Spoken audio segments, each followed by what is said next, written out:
Bismillah, elhamdülillah ve salatu ve selamu ala Resulillah amma ba'd. Assalamu alaikum ve rahmetullahi ve berekatuh. Ez qarındaşlar, anlayatqanlar Muhammed ibn Süleyman Maghribi'nin Cem'ul Fevaid min Cami'il Usul ve Mecmu'z Zavaid namlı kitabının 8. tomu. Hazır anlayatqanlar Huzeyfe ibn Yaman, Said ibn Muaz, ibn Abbas, ibn Ömer ve ibn Zübeyir radıyallahu anhumlarının faziletleri. Tirmizining sahih rivoyatida Uzayfa radhiyallohu anhudan mundaq rivoyat qilinadi. Anam mendan payg'ambar sallallohu alayhi vasallamni ko'rmagili qancha kun bo'ldi deb so'radi. Muncha kun bo'ldi degan edim, menga taptani qildi. Undaqda bugun sham namozini payg'ambar alayhissalom bilan o'qib kelishimga ruxsat qilgan. Men uningdan o'zimga va sana Allohdan mag'firat tilashni so'rayman dedim va u kuni shamni payg'ambar alayhissalom bilan o'qidim. Peygamber aleyhisselam Şam'dan keyin nafil namazı okudu. Ondan xubtanni o'qib uyga qaytdi. Menmi keyindan mangdim. Peygamber aleyhisselamning ovozimni angladi-da, "Kimsan? Huzayfami?" deb so'radi. "Ha" dedim. "Birer ishing bormidi? Alloh seni va onangni mag'firat qilsin. Qara bu farishta bundan ilgari zamonga tushib boqmagan ekan. U menga Fatimaning jannat ayollarining xonishi, Hasan bilan Husaynning bo'lsa jannat yoshlarining sardorlari ekanligidan iborat xushxabarni yetkazish uchun Parvardigoridan ijozat olib kelibdi dedi. İmam Müslimning rivoyatida Abu Ishoqdan rivoyat qilinadiki, u Bara radhiyallohu anhuning mundaq deganligini anglagan. Payg'ambar sallallohu alayhi vasallamga bir parcha ipak raxt hadiya qilindi. Sahabelar raxtni siylab ko'rib, yumshoqligidan hayron qilishdi. Peygamber sallallahu aleyhi ve sellem ularga bunun yumşaqlıqdan ajablanyapsizlar. Said ibn Muaz'ның jannatdagi qo'l yog'liqlari buningdan yumshoq dedi. İmam Buxoriyning 3803 numaralı hadisida Jabir radhiyallohu anhudan mundaq rivoyat qilinadi. Peygamber sallallahu aleyhi ve sellem Said ibn Muaz'ның o'limidan erishdi o'rab ketdi dedi. Buni anglagan bir kishi Jabir radhiyallohu anhuga "Men Bara radhiyallohu anhuning Tavut davra ketdi deganini angladim-go" degan edi. Jabir uningga "Bu ikki qabila, ya'ni Aws bilan Xazraj o'rtasida azaldan biri bir-birini ko'rolmaslik va o'chmanlik bor. Men Xazraj qabilasidan turib Saidning fazilatini bayon qilgan bu so'zni aynan yetkazib olsam, Bara Saidning qabilasi bo'lgan Awsdan turib uning nima degani bu? Men payg'ambar sallallohu alayhi vasallamning Said ibn Muazning o'limidan Rahmonning arshda o'rab ketdi deganini anglagan edim" dedi. İmam Buxoriyning 75-numaralı hadisida Ibn Abbas radhiyallohu anhumadan mundaq rivoyat qilinadi. Payg'ambar sallallohu alayhi vasallam meni quchoqlab turib, "Ey Alloh, uni Qur'onga olim qilgaysan" dedi. İmam Buxoriyning 3756-numaralı hadisida Ibn Abbas radhiyallohu anhumadan yana mundaq rivoyat qilinadi. Payg'ambar sallallohu alayhi vasallam meni bag'riga bosib turib, "Ey Alloh, uningga hikmat ato qilgaysan" dedi. İmam Buxoriyning 143-numaralı hadisida Ibn Abbas radhiyallohu anhumadan mundaq rivoyat qilinadi. Payg'ambar sallallohu alayhi vasallam hojatxonaga kirib ketib edi, tahorat elish uchun suv qo'yib qo'ydim. Payg'ambar alayhissalom chiqib, "Buni kim qo'yib qo'ydi?" deb so'radi. Uningga suvni mening qo'yib qo'yganligim aytilgan edi. "Ey Alloh, uni diniy ilmga boy qilgin" deb duo qildi.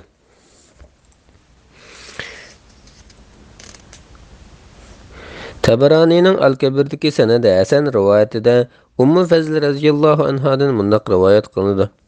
Hijrning yendan o'tib ketayotdim. Payg'ambar alayhissalom meni ko'rib, "Ey Ummu Fazl" deb chaqirdi. Men "Xo'sh, ey Rasululloh" dedim. Menga "Sen bir o'g'ilga homildor ekansan, bola tug'ilganda yanimga olib kelgin" dedi. Darvaqa bir o'g'il tug'dim va uni payg'ambar alayhissalomning oldiga olib keldim. Payg'ambar alayhissalom uningga Abdullah deb ism qo'ydi va o'zining muborak tukurkini uning surib qo'ydi. Ondan "Endi olib ketsang bo'ldi, qarab turg'in, bu bola kelgusida ajoyib aqlli yigit bo'ladi" dedi.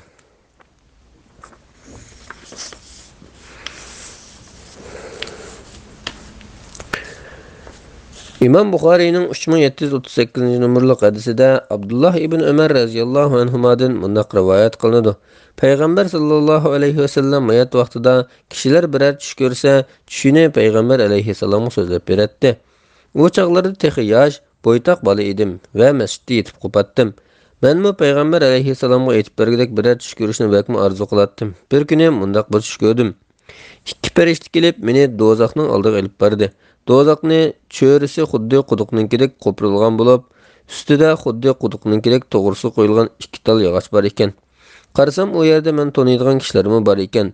Shuning bilan men Allohga sig'inib dozaqdan panoh tilayman, Allohga sig'inib dozaqdan panoh tilayman deyishga boshladim. 3-chi qatim bir perişte yanımga kelib, qo'rqmagan dedi. Uyg'onib tushimni Afsaga aytib bergandim. Afsa buni Payg'ambar alayhissalomga aytib berdi. Payg'ambar alayhissalom Abdullah nimadiga yaxshi biri, agar kechalari namoz o'qigan bo'lsa, texim yaxshi bo'lgan bo'ladi dedi. Salim mundaq degan. Shuningdan keyin Abdullah ibn Umar radhiyallohu anhuma kechining ko'p qismini ibodat bilan o'tkazadigan bo'ldi.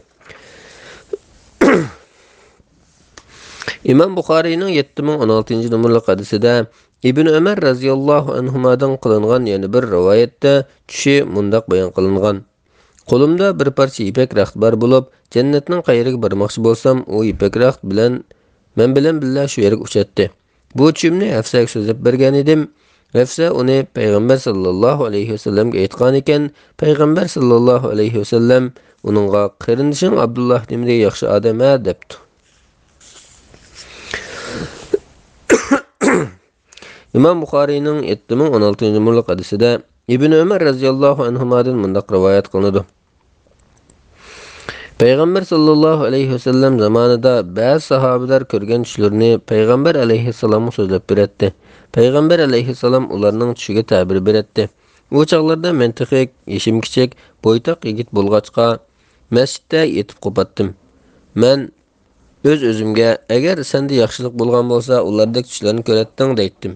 Bir kechasi, ey Alloh, agar menda yaxshilik bo'lsa, menga bir tush ko'rsatgan deb duo qilib uxlab qoldim va shu kechasi mundaq tush ko'rdim. İkki perişte yanımga keldi. Qo'llarida birdan temir to'qmoq bor edi. Ular meni dozaqqa ilib bordi. Men o ikkisining o'tirib turib, "Ey Alloh, meni jahannamdan panohlantirgin" deb duo qilishga boshladim. Shu chaqda qo'lida temir to'qmoq tutgan 3-chi bir perişte yetib kelib, "Qo'rqma, sen yaxshi odamsan, namozni ko'p o'qigan bo'lsang, texim yaxshi bo'ladi" dedi. Ondan ular meni dozaqning girifkiga turg'izib qo'ydi. Dozaqning cho'risi xuddi quduqninkidek qo'pirilgan bo'lib, ustida xuddi quduqninkidek to'g'risi qo'yilgan yog'ochlar bor edi. Her ikki yog'ochning orasida birdan perişte to'qmoq tutgan holda turadi. U yerda beshini to'g'on qilib esib qo'yilgan kishilarni ko'rdim va ularning orasidan ba'zi Quraysh kishilarni tunib qoldim. Ondan periştlar meni o'ng tarafdan elib ketishdi. Men bu tushimni Hafsaga so'zlab berdim. Davomi yuqori hadisga o'xshash. İmam Buxariyning 4665-numurli hadisida Ibn Umar Mulaykadan mundaq rivoyat qilinadi. İbn Abbas radhiyallohu anhuma bilan Ibn Zubayr radhiyallohu anhumaning orasida azroq ixtilof bo'lib qoldi. Bir kuni saharda Ibn Abbasning yoniga berib, "Sen Alloh taolaning cheklimsizni olqib, haramda Ibn Zubayr bilan urushmoqchimi?" degan edim. U Allah undan qishdan panohlik bergay, lekin Allah Ibn Zubayr bilan Umayya jamoatini haramda urush qilishni halol sanoq qilib taqdir qilibdi. Allohning nomi bilan qasamki, men haramda urushni menga halol qilib qaramayman. Ibn Zubayr jamoatidagilar menga Ibn Zubayrga bay'at qilgan deyishyapti. Men ularga bunday javob berdim: "Xalifalik ishi uningga ancha yiroq emas, ya'ni u xalifa bo'lishga loyiq. Chunki uning otasi Zubayr payg'ambar sallallohu alayhi vasallamning yordamchisi. Bo'si Abu Bakr payg'ambar alayhissalomning g'ordagi hamrohi, onasi Asma ikki balboq egisi, bir ammasi Aisha mu'minlarning onasi, yana bir ammasi Xadicha payg'ambar alayhissalomning ayoli, cho'ng onasi Safiya payg'ambar alayhissalomning ammasidir. O'ziga qolsak, u e'tiqodi pok, Qur'onni yaxshi bilgan qoridir. Allohning nomi bilan qasamki, agar ular Umayya jamoati menga sizlar rahim qilsa, yaqin tuqqanchilik jihatdan qiladi. Meni tarbiyalasa, isil tangtushlik salohiyati bilan tarbiyalaydi." U Ibn Zubayr huquq tutib, Bani Asad aymiqining Tuvayd, Usama va Umayd jamoatlarini e'tiborlab bizni tashlab qo'ydi. Halbuki Ibn Abu Asning o'g'li Abdul Malik ibn Marwan ibn Akam uning oldiga o'tib, yuqori o'rlab ketdi. U Ibn Zubayr bo'lsa, quyrug'ini yogab orqada qoldi dedi.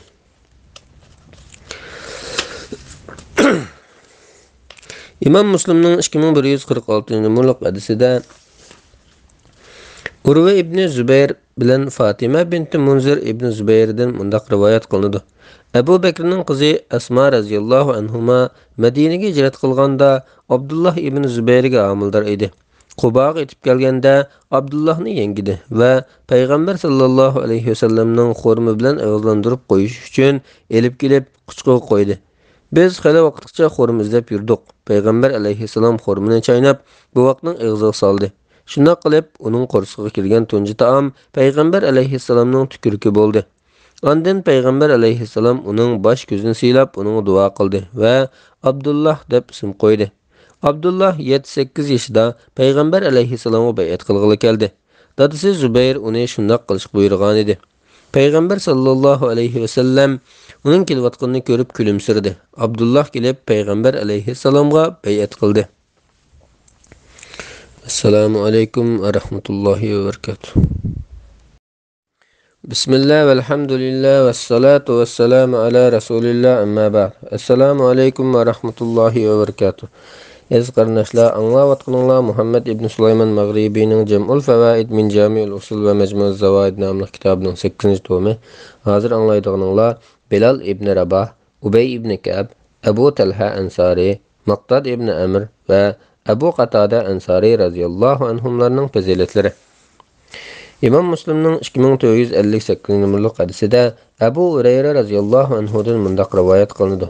Payg'ambar sallallohu alayhi vasallam Bilaldan: "Ey Bilal, bugun kecha jannatda oyoq tavishingni angladim. Sen Alloh taoladan eng ko'p savob umid qilinadigan qaysi amalni qilgan eding?" deb so'ragan edi. Bilal radhiyallohu anhu mundaq javob berdi: "Mayli kecha yoki kunduz bo'lsin, tahorat olsamla, shu tahorat bilan mayli oz yoki ko'p bo'lsin, namoz o'qimay qolmadim. Alloh taoladan eng ko'p savob umid qilgan amalim ana shudir." İmam Buxoriyning 3754-numaralı hadisida Jabir ibn Abdullah radhiyallohu anhudan rivoyat qilinadiki, Umar ibn Xattob radhiyallohu anhu mundaq deydi: "Abu Bakr xojimizdir. U xojimiz Bilalni azod qildi." İmam Buxoriyning 3809-numaralı hadisida Anas radhiyallohu anhudan mundaq rivoyat qilinadi: Payg'ambar sallallohu alayhi vasallam Ubay ibn Ka'bga "Alloh meni sana lam yakunillazina kafaru" surasini o'qib berishga buyurdi degan edi. Ubay "Alloh ismini atadimi?" deb so'radi. Payg'ambar alayhissalom "Ha" degan edi. Ubay yig'lab ketdi. İmam Müslimning 2054-numaralı hadisida Abu Hurayra radhiyallohu anhu mundaq degan: Bir odam payg'ambar sallallohu alayhi vasallamning yoniga kelib, "Bakmi muhtojman, qo'risqim och" dedi. Payg'ambar alayhissalom ayollardan biriga xabar yo'llagan edi. "Menda suvdan boshqa yegidek narsa yo'q" deb degan javob keldi. Ondan yana bir ayolga xabar yo'llagan edi. Uningdan shunday javob keldi. Payg'ambar alayhissalom navbat bilan hamma ayolga xabar yo'llagan bo'lsa-mu, hech kimdan yegidek bir narsa chiqmadi. Shuning bilan bu odamni bu kecha mehmon qiladigan biri bormi? Allah onunga rahmat qilsin degan edi. Ansariylardan biri: "Ey Rasululloh, men mehmon qilay" dedi. Va u odamni elib ketdi. Uyga berib ayolidan: "Yegidek bir narsa bormi?" deb so'ragan edi. Ayoli: "Balalarning tomqidan boshqa bir narsa yo'q" deb javob berdi. Balalarga bir amal qilgan, mehmon uy ichiga kirganda xuddi tomoq yeb o'tirgandek tus bergan. U tomoq yeyishga boshlaganda chiroqni o'ngshgan bo'lib olib o'chirib yotgan dedi. Ayoli uning aytganini qildi. Mehmon kirib tomoq yedi. Ular och qo'rsoq tunidi. Atse ular payg'ambar alayhissalomning yoniga kelganda payg'ambar alayhissalom: "Alloh ayol ikkinlarning bu kecha mehmonlar qilgan ishinglarni ajablandi" dedi. İmam Buxoriyning 3798-numaralı hadisida mundaq kelgan: "Shuning bilan Alloh taolo ular muhtoj turug'liq muhojirlarning manfaatini o'zlarining manfaatidan a'lo biladi. O'z nafsining bexilligidan saqlanganlar maqsadga erishuvchilardir" degan oyatni nozil qildi. İmam Müslimning 2055-numaralı hadisida Miqdad radhiyallohu anhudan mundaq rivoyat qilinadi: "İkki Imrohim bilan billa yetib keldim. Ochliqdan ko'zlarimiz ko'rmas, quloqlarimiz anglamas bo'lib ketgan edi. Sahobalarning oldiga borgan edik. Hech kim bizni qabul qilmadi. Shuning bilan payg'ambar sallallohu alayhi vasallamning oldiga bordik. Payg'ambar alayhissalom bizni uyga boshlab bordi. Eshik oldida 3 kishi o'chki turardi. Payg'ambar alayhissalom: "Bularni sig'inglar, sutini bo'lishib icharmiz" dedi. O'chkilarni sig'ib hammamiz ichdik. Peygamber aleyhisselamның nesibisini ayırıp koyduk. Peygamber aleyhisselam keçilleri çıkıp salam beretti. Uxlavatqanlar uyg'onib ketmaydi. Uning ovozini faqat uyg'oqlarla tuyatdi. Ondan masjidga kirib namoz o'qiydi. Ondan chiqib o'z nesibisini, ya'ni sutni ichatdi. Bir kechasi nesibamni ichib bo'lishimga shayton kelib, ansariylar Muhammadni yo'qlab, yemak-ichmak in'om qiladi, shunga bu sutga ehtiyoj yo'q dedi. Men shaytonning gapiga kirib, payg'ambar alayhissalomning sutini ichib etdim. Süt gilimden ötüp bolgandan keyin shayton kelib meni pushaymon qildirib o'ltirdi. Voy sana, nemish qilding? Muhammadning nasibasini ichib etding-ku. U kelib sutni topolmasa, sana beddua qiladi. Shuning bilan halok bo'lasan, dunyo va oxiratdagi butunlay yo'q chiqadi dedi. Ustimda bir yepinchi bor edi. Putunni yo'ksam beshim, beshimni yo'ksam putum eshilib qoladi. Uyqum qochib, har qancha qilibmi uxlay olmadim. Ikki amroyim bu ishlardan bexabar bo'lg'achqa g'arq uyquga ketgan edi. Peygamber aleyhisselam kelib adeti bo'yicha salom bergandan keyin masjidga kirib namoz o'qidi. Ondan masjiddan chiqdi va nesibasini ichmoqchi bo'lib qochining og'zini ochdi-da, qochining qop-quruq turganligini ko'rdi. Shuning bilan beshini osmonga ko'tardi-da, men o'z-o'zimga endi menga beddua qiladi, halok bo'ldigan bo'ldim deydi. Lekin Peygamber aleyhisselam ey Allah, menga taom berganlarga sen taom bergin, menga usulluq berganlarga sen usulluq bergin deb duo qildi. Men yepinchamni üstümge artıp qolumga bir pichaq aldımda o'chkilarning angsimizni bo'g'izlamoqchi bo'ldim. Lekin o'chkilarning yelinidan sut teshib turadi. Sut sog'dan qochini ekilib, uchili o'chkini sog'dim va bir qocha qo'yib Payg'ambar alayhissalomning oldiga elib bordim. Payg'ambar alayhissalom bugun sutinglarni ichdinglarmi deb so'radi. Ichdik dedim. Payg'ambar alayhissalom sutdan bir oz ichgandan keyin menga tangladi. Men ey Rasululloh yana ichgin dedim. Payg'ambar alayhissalom yana ichib, yana azroq ichib menga tangladi. Peygamber aleyhisselam sütük toygan idi. Kolunu götürüp man dua qildi. Onun duasıga erişkenim üçün oxşallıqdan qılıq tapılmay, yerlerde ığınap ketkil taslı qaldım. Peygamber aleyhisselam, ey Miqdad, diqqat qil, evritin içilip qalmıson, dedi. Men Peygamber aleyhisselam'a yüz bergen işlerinin emmesini eytip bergen idim. Bu faqat Allah Taala'nın merhameti. Menden sorsan bolmasmidi? İşkemrahiningmi o'yg'atsan, ularmi bu sütni ichgan bo'lsa yaxshi bo'ladi dedi. Men, ey Rasululloh, seni haq bilan avatgan zot bilan qasam qilamanki, men sen bilan birga sut ichib oldim, boshqalarning ichgan ichmagani bilan karim yo'q dedim. Abu Davudning sahih rivoyatida Abu Qatada radhiyallohu anhu mundaq degan: Peygamber sallallohu alayhi vasallam bilan bir safarga chiqdik. Sabdoshlarimiz chanqab ketgachga suv izlab atrab ketdi. Lekin men shu kechasi Peygamber alayhissalomning yonidan bir qadamga ayrilmadim. Şunun bilan Peygamber aleyhisselam, sen Allah'ın peygamberini muhafizat qilgandek, Allah seni muhafizat qilsin dedi. Esselamu aleyküm ve rahmetullahi ve berekatuhu. Bismillah ve elhamdülillah ve salatu ve selamu ala Resulillah amma ba'd. Esselamu aleyküm ve rahmetullahi ve berekatuhu. Ez qarındaşlar, anlayatqanlar Muhammed ibn Süleyman Maghribi'nin Jam'ul Fawaid min Jami'il Usul ve Mecmu'uz Zawaid namlı kitabının 8. tomu. Hazır oquyduğumuz Salman, Abu Musa, Abdullah ibn Salam ve onun oğlu Yusuf, Cerir, Cabir ibn Abdullah ve onun dadası Malik'nin iki oğlu Enes bilen Bara radhiyallahu anhumlarının faziletleriga alaqadar sahih hadisler. Tirmizi'nin sahih rivayetinde Abu Hureyre'den mundaq rivayet qılındı. Peygamber sallallahu aleyhi ve sellem bir günü, eğer sizler Allah'ın taatidini yüz öğresanglar, Allah sizlerinin ornunlarga başka bir kavim almaştırdı. Ular sizlerge oxşaş bulmaydı, belki Allah itaat kılıdı degen ayetini okudu. Sahabiler, ey Resulullah, bizning ornumuzga kimni almaştırdı deb sorgan idi. Peygamber aleyhisselam Salmanның möhrüsü görüp turup, bunu ve kavmin almaştırdı deb cevap verdi. Tirmizi'nin yana bir rivayetida kelishicha Peygamber aleyhisselam mundaq degan: "Jenim ilkid bo'lgan zotning nomi bilan qasamki, agar iymon yulduzlarga bog'liq bo'lsa edi, farislardan bir turkum kishi berib uni olgan bo'ladi." İmam Buxoriyning rivoyatida Salman radhiyallohu anhu men Iranning Rama Urmuz degan yurtidan degan. İmam Buxoriyning 3946-numurlik hadisida Abu Osman rivoyat qiladi-ki, Salman Farisiyning aytishicha, u bir xo'jayinning qo'lidan yana birining qo'liga o'tib, jami 10 necha xo'jayinga qulluq qilgan ekan.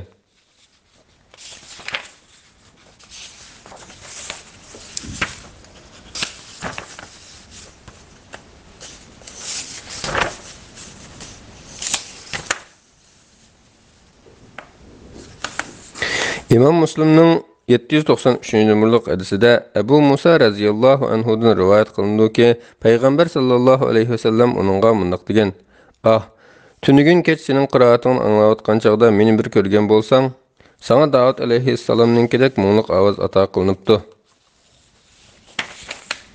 İmam Buxoriyning 3813 hadisida Qays ibn Ubaddan mundaq rivoyat qilinadi. Bir masjidda bir qancha sahoba bilan suhbatlashib o'tiratdim. Chiroyidan taqvoliq ko'rinib turadigan bir kishi kirib keldi. Aradan biraylan bu kishi ahli jannatdir dedi. U kishi yengil 2 rakat namoz o'qib, ondan chiqib ketdi.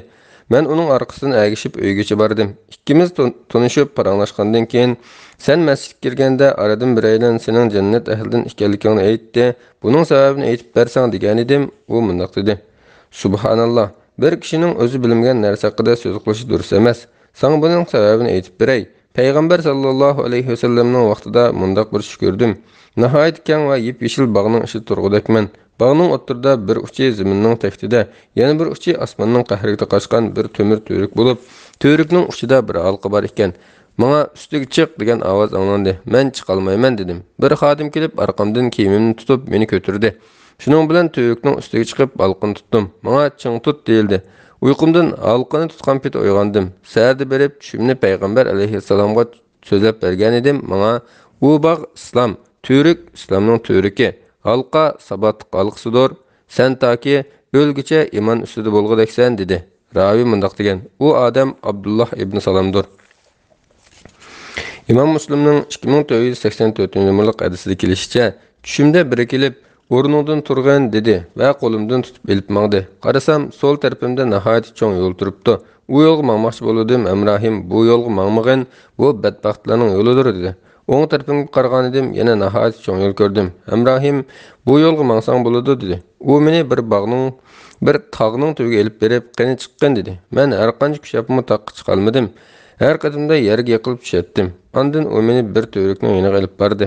To'rikning beshi osmonga, oyga yerda edi. U buning ustiga chiqqan dedi. Men buning qandoq chiqaman degan edim. U meni to'rikning ustiga olib chiqdi. To'rikning beshidagi halqani tutib oldim. Ondan u to'rikni bir tepli o'rib o'tdi. Men bo'lsam shu halqaga eslib qoldim. Saharda payg'ambar alayhissalomning yoniga berib tushimni so'zlab bergan edim. Menga mundaq dedi: Sol tarafingda ko'rgan yo'l baxtsizliklarning yo'li. O'ng tarafingda ko'rgan yo'l saodatmanlarning yo'lidir. Tog' shehidlarning makoni bo'lib, sen uningga hargiz erisha olmaysan. To'rik islom to'riki, halqa bo'lsa islom halqasidir. Sen toki o'lib ketguncha shuningda ching turasan, dedi. İmam Müslimning 2474-numaralı hadisida Jarir radhiyallohu anhuning mundaq deganligi rivoyat qilinadi. Men musulmon bo'lgandan beri payg'ambar sallallohu alayhi vasallam meni yeniga kirishdan to'sib boqmadi va meni ko'rganda menga tabassum qilmay qolmadi.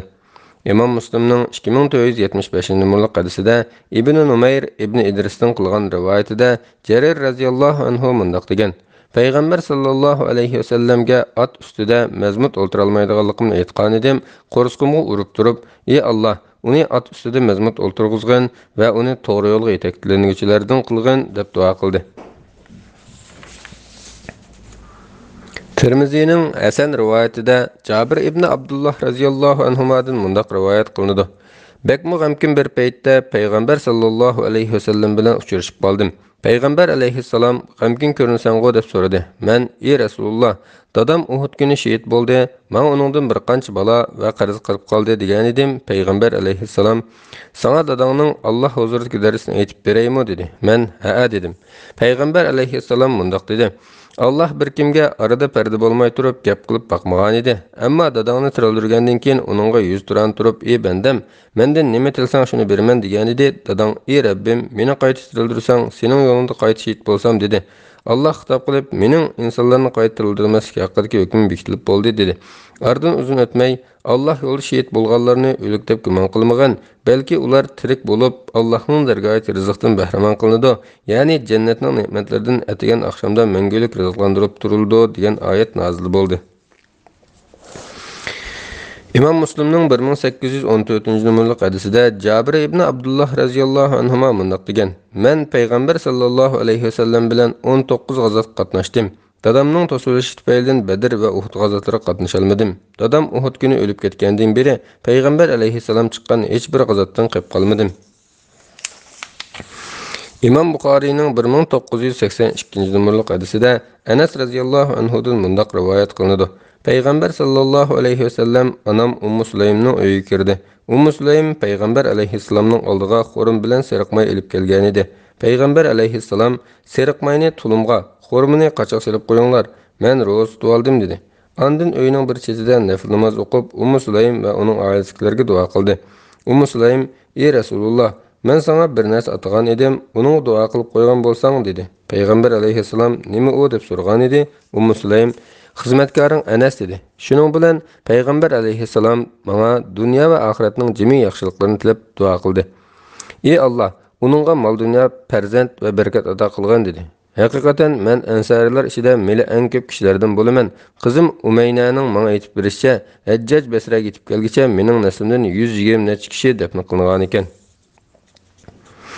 Tirmizining sahih rivoyatida Abu Xaldadin mundaq rivoyat qilinadi. Men Abu Aliyadan Anas radhiyallohu anhu payg'ambar sallallohu alayhi vasallamdan hadis anglagan bo'lg'aymidi deb so'ragan edim. U mundaq dedi: Anas radhiyallohu anhu payg'ambar sallallohu alayhi vasallamga 10 yil xizmat qildi. Payg'ambar sallallohu alayhi vasallam uningga barakat tilab duo qildi. Shu duoning barakatidan bo'lsa kerak, Anas radhiyallohu anhu beg'idan yilda 2 qatim usul oladi. Uning beg'idan mushk anbarning xushidi kelib turadi. Tirmizining sahih rivoyatida Anas ibn Malik radhiyallohu anhudan rivoyat qilinadiki, payg'ambar sallallohu alayhi vasallam mundaq degan: "Chas saqili o'sib, kiyimlari juljul bo'lib ketgachga, hech kimning nazar tushmaydigan bir qism kishilar bor bo'lib, agar ular Allohning nomida qasam qilsa, Alloh ularning qasamlarini o'rnishiga yordam beradi. Bara ibn Malik ana shularning jumlasidandir." Assalomu alaykum va rahmatullohi va barakatuh.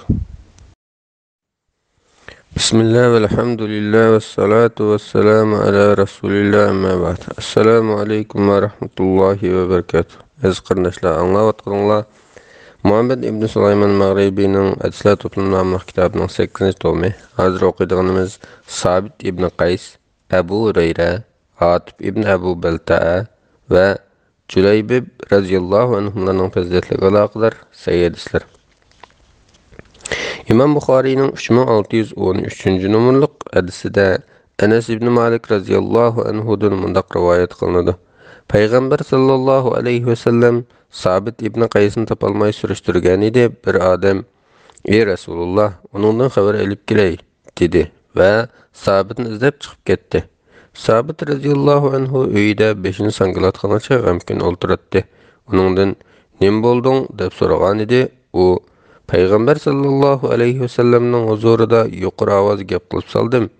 Uning huzurida yuqori ovozda gap qilish amallarini yo'q chiqarib, insonni do'zax ahlidan qilib qo'ydi, dedi. U odam darhol Payg'ambar sallallohu alayhi vasallamning yoniga qaytib, Sabit ibn Qaysning so'zlarini yetkazgan edi. Payg'ambar alayhissalom uning qishig'iga yana bir qatim borgan va bu qatim uningga "Sen do'zax ahli emas, balki jannat ahlisan" degan, dedi.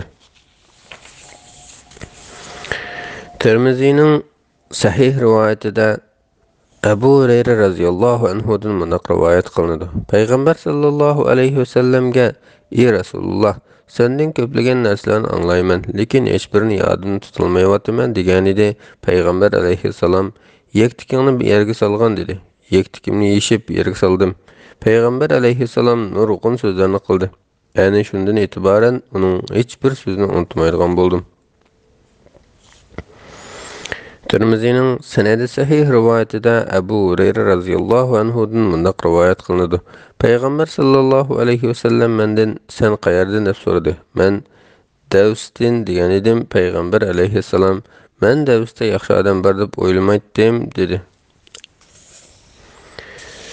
Tirmizining sanadi hasan rivoyatida Abdullah ibn Rafi'dan mundaq rivoyat qilinadi. Men Abu Hurayra radhiyallohu anhudan "Sen nima uchun Abu Hurayra deb atib qolgan" deb so'radim. U "Sen mendan qo'rqmamsan" dedi. Men "Qo'rqaman" degan edim. U "Men uyimizning qo'ylarini o'tlatatdim. Bir aslining bari bo'lib, uni kechalari bir tub daraxtning ustiga chiqarib qo'yatdim.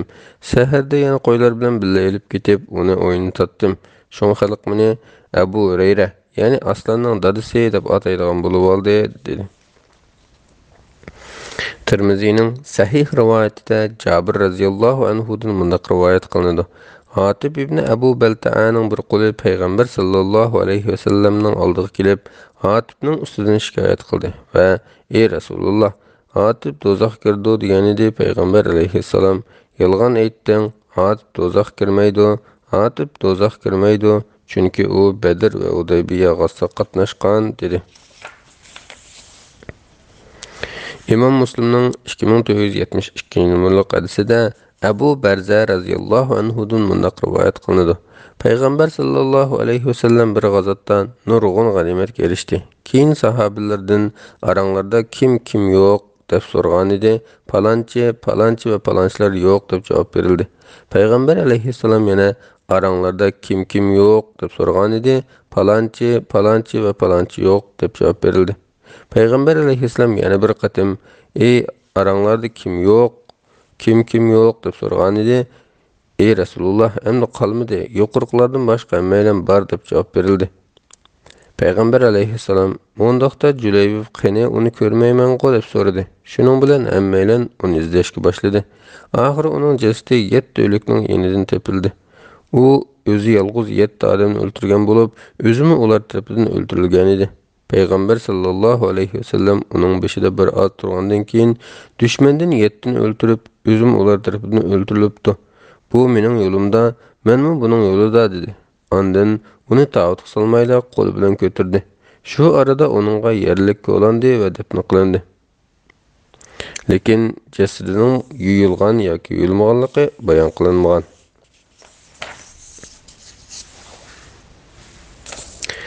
Harisa ibn Suraqa, Qays ibn Sa'd ibn Ubada, Khalid ibn Walid, Amr ibn As, Abu Sufyan ibn Harb va uning o'g'li Muaviya radhiyallohu anhumlarning fazilatliga aloqador sayyidlar.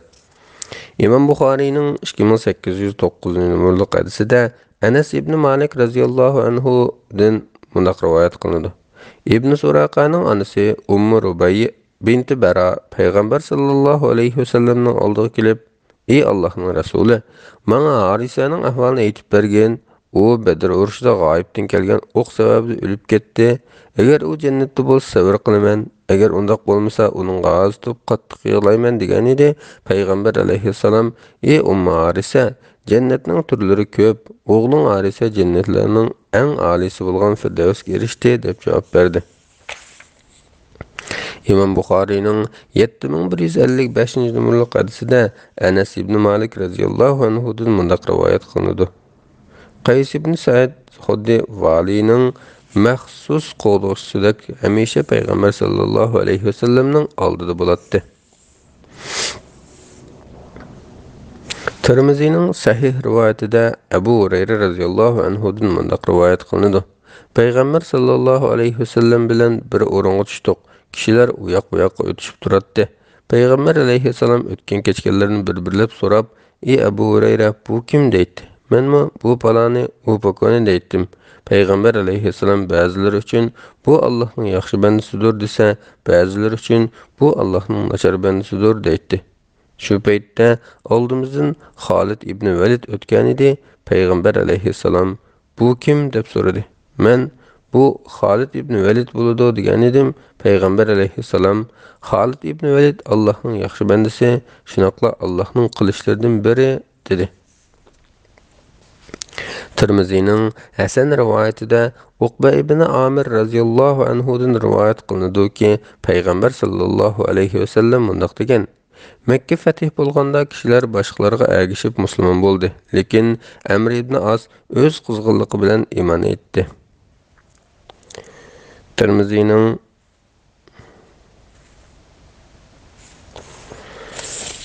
bu rivoyatda zayibken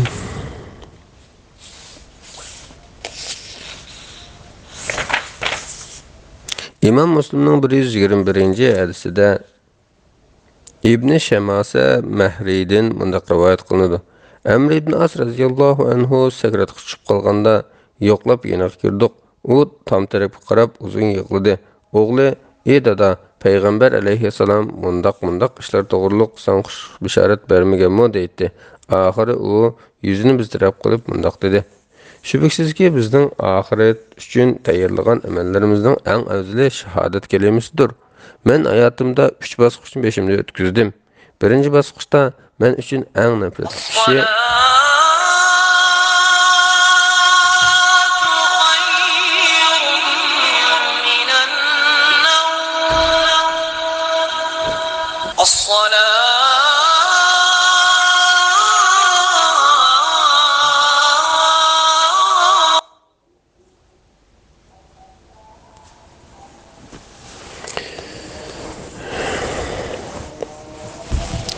Şübhəsizki bizning ahiret üçün tayyorlagan amallarımızın eng afzali shahodat kelimasidir. Men hayotimda 3 bosqichni beshimda o'tkazdim. Birinchi bosqichda men uchun eng nafratli kishi Muhammad sallallohu alayhi vasallam edi. Shunga hamisha uni ko'rgan yerda o'ltirishni o'ylaydim. Agar shu holatim bilan o'lib ketgan bo'lsam, do'zax ahli bo'lib ketgan bo'lardim. Allah Taala qalbimga islom muhabbatini singdirganda payg'ambar sallallohu alayhi vasallamning qishga kelib, "Qo'lingni ochqin, men senga bayat qilaman" dedim. Payg'ambar alayhissalom qo'lini ochdi. Lekin men qo'limni tortib oldim. Payg'ambar alayhissalom "Nim bo'ldi?" deb so'raganda, "Men bir shartim bor" dedim. Payg'ambar alayhissalom "O nima shart?" deb so'radi. Men burunqi gunohlarim mag'firat qilinsin degan edim. Payg'ambar alayhissalom imanning burunqi gunohlarini o'chirtirganligini, hijratning o'zidan burunqi ishlarini yo'q chiqardiganligini, hajning ilgariki ishlarini supurib tashlaydiganligini bilmamsan dedi. Shuning bilan payg'ambar alayhissalomga bayat qildim. Shundan e'tiboran payg'ambar sallallohu alayhi vasallam men uchun eng suyumli va eng hurmatli kishiga aylandi. Men uni pek hurmatlaganligim uchun uning chiroyi qanot tikilib qaray olmagandim.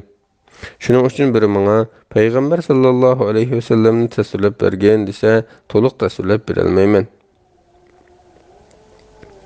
Agar men ana shu holatda o'lib ketgan bo'lsam, jannat ahlidan bo'lgan bo'lardim. Keyin biz nurg'un ishlarda mansab tutdik. Men bu bosqichga ahvolimning qanday bo'lganligini bilmayman. Men o'lib ketsam, jinozamga hozir yig'laydigan ayol yoki o't yiqib mangadigan kishilarni yaqin keltirmanglar. Qabrimga to'pini tez tashlanglar. Ondan qabri beshimda bir to'gi bo'g'izlanib, go'shtlarini tarqitishga ketgan vaqtchilik kutib turinglar. Toki men Rabbimning elchilariga qanday javob berishni аңqirib bo'lguncha qabrimda yolg'iz qolmay. İmam Müslimning 2501-numaralı hadisida Ibn Abbas radhiyallohu anhumadan mundaq rivoyat qilinadi. Musulmonlar Abu Sufyan qaramaydi yoki uning yanında o'ltirmaydi. Shuning uchun Abu Sufyan payg'ambar sallallohu alayhi vasallamga: "Ey Rasululloh, sendan 3 narsa talab qilaman, qabul qilamsan?" deb so'radi. Payg'ambar alayhissalom qabul qilaman degan edi. Abu Sufyan: "Mening Ummu Habiba ismli qizim bor. U arablarning eng go'zali. Uni sana yotliq qilib qo'ymoqchiman, qabul qilamsan?" degan edi. Payg'ambar alayhissalom qabul qilaman dedi. Abu Sufyan Muaviyani o'zingga katib qilgan degan edi. Payg'ambar alayhissalom bo'ladi dedi. Abu Sufyan: "Men amr qilgan, men ilgari musulmonlar qarshi qanday urush qilgan bo'lsam, endi mushriklarga qarshi shunday urush qilaman" degan edi. Payg'ambar alayhissalom bo'ladi dedi. Tirmizining sahih rivoyatida Abdurrahman ibn Abu Umayradan rivoyat qilinadiki, payg'ambar sallallohu alayhi vasallam Muaviya radhiyallohu anhu haqida mundaq duo qilgan: "Ey Alloh, Muaviyani kishilarni to'g'ri yo'lga yetakligicha, o'zimni to'g'ri yo'lga yetaklangich qilgin va boshqa bandalaringni u orqali hidoyatga erishtirgin." Tirmizining sahih rivoyatida Abu Idris Xavlanidan mundaq rivoyat qilinadi: Ömer ibn Xattab radhiyallohu anhu Ömer ibn Saidni Himsning valiyligini elitib, uning o'rniga Muaviyani qo'ygan edi. Kishilar Umayrni elitib, uningga o'rniga Muaviyani qo'ydi deydi. Shuning bilan Umayr Muaviyani yaxshi so'zlar bilan yoditinglar. Chunki men payg'ambar sallallohu alayhi vasallamning "Ey Alloh, uning bilan kishilarni hidoyatga boshlig'in" deganligini anglagan edim dedi. İmam Müslimning 2604-numaralı hadisida İbn Abbas radhiyallohu anhumadan mundaq rivoyat qilinadi: "Men bolalar bilan o'ynayotdim. Payg'ambar sallallohu alayhi vasallam kelibdi, darhol eshikning keyniga mukib oldim. Payg'ambar alayhissalom kelib, qo'lini mo'ram qo'ydi va Muaviyani chaqirgin dedi. Darhol berib keldim va Muaviya tomoq yeyotibdi dedim. Peygamber aleyhisselam bana yeni berip çağırıp gelgin dedi. Men yeni berip qaytıp geldim ve Muaviye tamak yavutuptu dedim. Şunun bilen Peygamber aleyhisselam Allah onun kursuğunu toyguzmagay dedi. Vesselamu aleyküm ve rahmetullahi ve berekatuhu. Bismillah ve elhamdülillah ve salatu ve selamu ala Resulillah amma ba'd. Esselamu aleyküm ve rahmetullahi ve berekatuhu. Aziz qardaşlar, anlayatqanlar Muhammed ibn Süleyman Mağribi'nin Cem'ul Fevaid min Cami'il Usul ve Mecmu'uz Zavaid namlı kitabının 8. tomu. Biz güzel sıfatlar ve faziletler bölümünü okuvatımız. Hazır anlaydığınızlar Süneyn Ebu Cemile, Abbad, Simad, Adi ibn Atem, Sumame ibn Usal, Emir ibn Ebse Sulami raziyallahu anhumlarının faziletleri kadar sahih hadisler. İmam Buxari'nin tövmü 301. numaralı hadisi de Zuhri'den mundaq rivayet kılındı. Sa'd ibn Musayyib bilen turğunumuzda Süneyn Ebu Cemile raziyallahu anhu kelip özünün Peygamber sallallahu aleyhi ve sellemni körgelligini ve onun bilen mektifetiye qatnaşqanligini aytdı. İmam Buxari'nin 2655. numaralı hadisi de Aişe raziyallahu anhadan mundaq rivayet kılındı. Peygamber sallallahu aleyhi ve sellem mening hujramda tahajjud namazı okup etip, mescitte namaz okutgan abbatning ovozini anglab qoldi. "Ey Aisha, bu abbatning ovozimi?" deb so'radi. Men "Ha" degan edim. Peygamber aleyhisselam "Ey Allah, abbatga rahmat qilgin" deb duo qildi. İmam Müslimning 868 numaralı hadisida İbn Abbas radhiyallohu anhudan mundaq rivoyat qilinadi. Simad Mekke'ye keldi. U azdi Shanu'adan bulup jin chaplashqanlarga afsun o'qitdi. Şoňa u Mekkening ba'zi tegepes ahmoq kişilerinin Muhammed sallallahu aleyhi ve sellem sanan bulup qapdı degan sözlerini anlap Muhammed sallallahu aleyhi ve sellemni görse onun afsun o'qib qo'yay. Belki onun görsem onun afsun o'qib qo'yay. Belki Allah onunğa mening qo'limda shifo ato qilishi mumkin dedi. Bir kuni u Peygamber sallallahu aleyhi ve sellemni uchirtib qilib "Ey Muhammed, men jin chaplashqanlarga afsun o'qiyman. Allah xalqan kishiga men orqali shifo berdi. Agar xohlasang sana o'qib qo'yay" degan edi. Peygamber aleyhisselam "Haqiqatan jami hamdu sana Allohga xosdir. Biz onunğa hamdu sana aytamiz. Onunga yordam tilaymiz. Allah hidoyatga boshlaganni ozdirib etkichi, Allah ozdirib etganni hidoyatga boshlag'uchi yo'qdir. Men Allohdan boshqa ilohning yo'qligiga, uning yakkigan ekanligiga, şirki yo'qligiga, Muhammedning Allohning bandisi va elchisi ekanligiga guvohlik beraman" dedi. Buni anglagan Zimat bu so'zlarni qaytarib bergina degan edi. Peygamber aleyhisselam 3 qitim qaytarib berdi. Shuning bilan Zimat men kahinlarning, sehrgarlarning va shoirlarning so'zlarini ko'p anglagan bo'lsam-mu, bundaq fasohatli so'zlarni anglab boqmagan ekanman. Bu so'zlar haqiqatan dengiz unchilariga o'xshaydi ekan dedi. Ondan u Peygamber aleyhisselamga "Qo'lingni bergin, men sana bay'at qilaman" dedi. Peygamber aleyhisselam uning bay'atini qabul qilgandan keyin "Qavming uchun bay'at qilamsan" deb so'ragan edi. Zimat "Qabul qilaman" dedi. Peygamber aleyhisselam Madinaga hijrat qilgandan keyin kichik bir qo'shin tayyorladi. U qo'shin bir yurtdan o'tganda qo'mondan qo'lasizliklardan "Bu yurtdan biror narsa o'lja oldinglarmi?" deb so'radi. Aradan biri "Men bir tal qoch oldim" degan edi. Qo'mondan "Qochni ularga qaytarib bergin, chunki bu Zimatning qavmidir" dedi.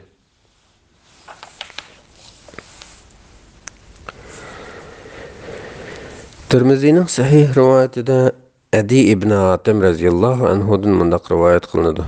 Men amonliqni olmasdan, ahdinamamni tuzishmasdan Udulla Peygamber sallallahu aleyhi ve sellemning yoniga keldim. U masjidda o'tirgan ekan. Kishilar meni ko'rib, "Bu Adi emasmi?" deyishgunicha Peygamber aleyhisselamning oldiga olib kirdi. Peygamber aleyhisselam qo'limdan tutdi. Burun Peygamber aleyhisselam Allah'ning Adining qo'lini mening qo'limda qilishini, ya'ni menga bay'at qilishini arzu qilaman degan ekan. Ondan o'rnidan turdi.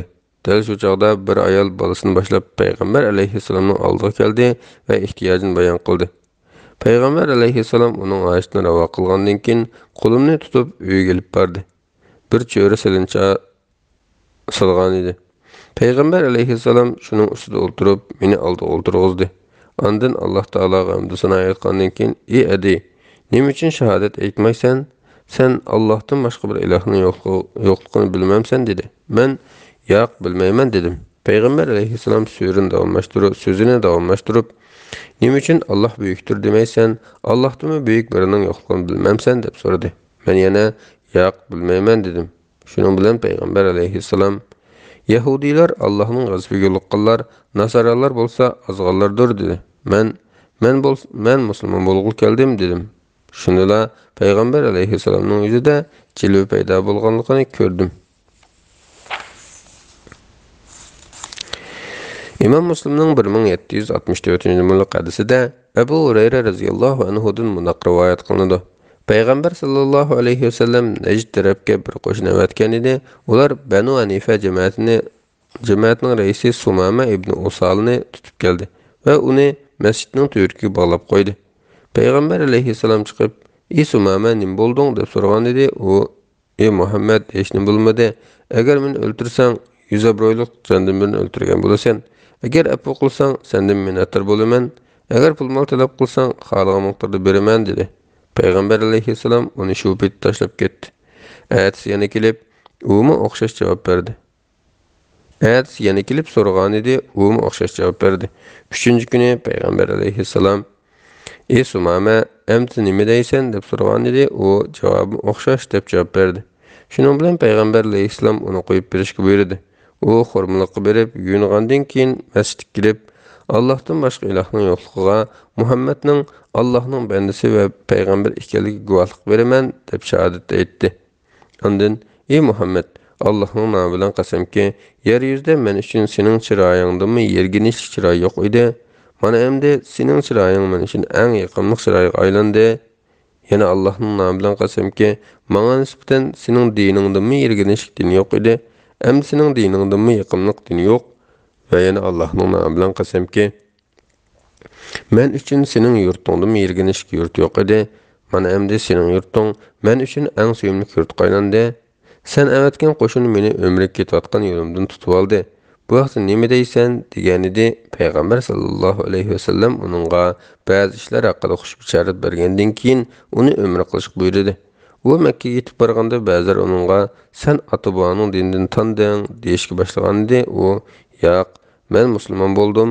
Allohning nomi bilan qasamki, payg'ambar sallallohu alayhi vasallam ijozat bermoqcha, Yamamadan sizlarga bir tal bug'doy dinimi kelmaydi" dedi.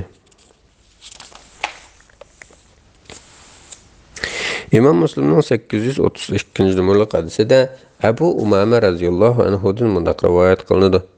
Amr ibn Abasa Sulami radhiyallohu anhu mundoq degan: "Jahiliyat davrida insonlar butlarga cho'qinganlik uchun ularni tuyuq yo'lda deb biletdim.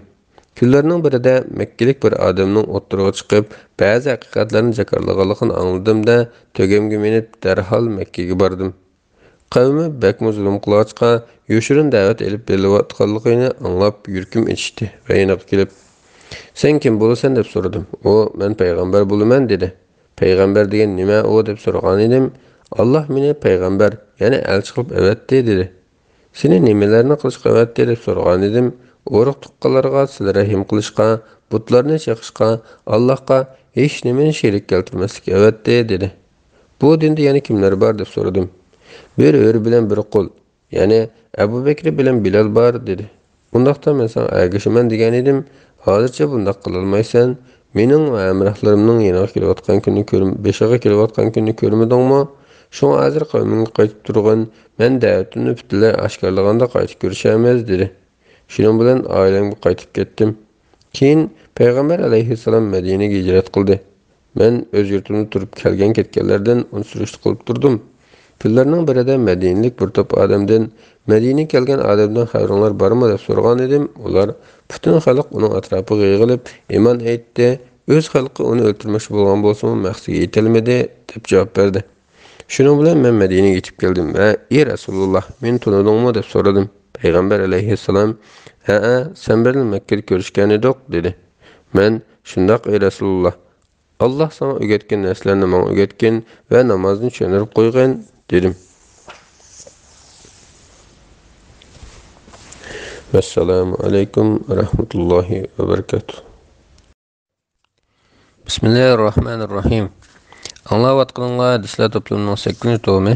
Hozir o'qiydiganimiz Xadicha bint Xuvaylid, Fatima, Aisha, Safiya, Sauda, Abu Bakrning qizi Asma, Aram, Sulaym va Utbaning qizi Hind radhiyallohu anhalarning fazilatlariga aloqador sahih hadislar. Imom Muslimning 2933-numərli hadisida İsmail'nin bundan rivayet qılındı. Abdullah ibn Abu Avfa radhiyallohu anhudan Peygamber sallallahu aleyhi ve sellem Hadichaga jannatda bir uy bilan xushmusharat berganmi deb so'ragan edim.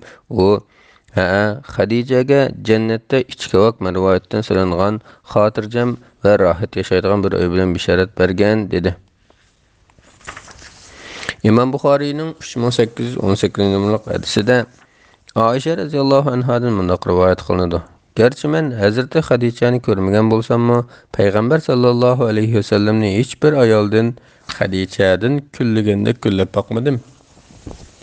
Chunki Payg'ambar alayhissalom Hadichaning gapini to'liqlatdi, hadislar qo'yib uning do'stlariga avatib beradi. Ba'zi chaqlarda xuddi dunyoda Hadichadan boshqa ayol yo'qdek deb qo'ysam, u mundaq fazilatli ayol edi, ham uningdan bolalarim bo'ldi deydi. İmam Buxoriyning yana bir rivoyatida Hadicha vafot bo'lib 3 yildan keyin Payg'ambar sallallohu alayhi va sallam meni nikohga olgan edi degan. İmam Buxoriyning 3821-numərli hadisida Aisha radhiyallohu anhadan yana bunday rivoyat qilinadi. Hadichaning singlisi Hala Payg'ambar sallallohu alayhi va sallamning yoniga kirish uchun ijozat so'ragan edi. Payg'ambar alayhi sallam Hadichaning ovozi o'xshitib qilib cho'chib ketdi va: "Ey Alloh, bu Hala bo'lg'aydi" dedi. Mening kunashkim tutib, qirib tishi qolmagan, quyruqini qumbasgan Quraysh qirisining nimasini yod etadigan sen, Allah sana onundan yaxşısını bermedimi dedim. Tirmizining sahih rivoyatida Anas radhiyallohu anhudan rivoyat qilinadi ki, Payg'ambar sallallohu alayhi va sallam mundaq degan: Ahli jahon ayollaridan ulgu qilish arziydiganlari faqat Imronning qizi Maryam, Xuvaylidning qizi Xadicha, Muhammadning qizi Fatima va Firavunning ayoli Asiya qatorliqlardir. İmam Müslimning 2450-numərli hadisida Aisha radhiyallohu anhadan bunday rivoyat qilinadi. Payg'ambar sallallohu alayhi va sallam ayollar bilan o'ltiradi. Hech biri uning yonidan tek ayrilmagan edi. Dal shu chaqda yanimizga Fatima kirib keldi. Uning mingishi Payg'ambar alayhissalomnikiga bekmi o'xshaydi. Payg'ambar alayhissalom uni ko'rib bekmi so'yindi va "Xush kelding qizim" deb qizg'in kutib oldi. Ondan uni o'ng yoki so'l tarafda o'ltirg'izib, qulqiq bir narsalarni pishirgan edi. Fatima o'ngrab yig'lab ketdi. Qizining yig'laganini ko'rgan Payg'ambar alayhissalom yana bir narsalarni pishirgan edi. Bu qatim kulishga boshladi. Buningdan ajablanib, Payg'ambar alayhissalom "Sana nima dedi?" deb so'radim. U o'rnidan turdi. Men yana bir qatim so'ragan edim. U Payg'ambar alayhissalomning maxfiyatini oshkorlamayman dedi. Payg'ambar alayhissalom vafot bo'lgandan keyin Fatimaga "Ustundagi haq hurmatim bilan so'raymanki, Payg'ambar alayhissalom u vaqt sana nima degan edi?" dedim. Fatima: "Sana endi aytib beray. Payg'ambar alayhissalom birinchi qatim pichirilganda Jibril Qur'onni har yili bir qatim o'qitadi, ammo bu yil 2 qatim o'qitdi. Buningdan ajlimning yiqilishib qolganligini bildim. Ey Fatima, Allohdan qo'rq va sabrchan bo'l. Men sendan burun ketadigan eng solih kishiman" dedi. Men qattiq qayg'urganligimdan yig'lab ketdim. Payg'ambar alayhissalom mening yig'laganimni ko'rib, "Ey Fatima, sen mu'min ayollarning yoki mush ummat ayollarining sardori bo'lishga rozi emasmi?" degan edi. "Sening ko'ngling ko'rganingdek kulib ketdim" dedi. İmam Buxoriyning yana bir rivoyatida mundaq kelgan: Ondan Payg'ambar alayhissalom oilasilardan u dunyoga o'zidan keyin mening safar qilganligimni aytgandi, shuning bilan kulib ketdim dedi. İmam Müslimning yana bir rivoyatida "Sen mu'min ayollarning yoki mush ummat ayollarining sardori bo'lishga rozi bo'lmamsan" deb kelgan.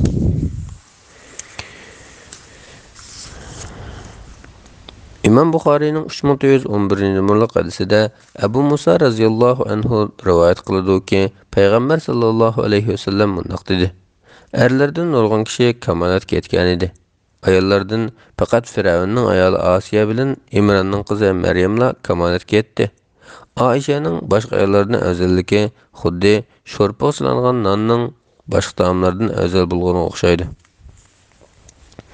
Buxariyning 3768 numaralı hadisida Aisha radhiyallohu anha rivoyat qiladi-ki, payg'ambar sallallohu alayhi vasallam: "Ey Aisha, bu Jibril bo'ladi, sana salom yo'lladi" dedi. Menmi va alayhissalom va rahmatullohi va barakatuhu dedim.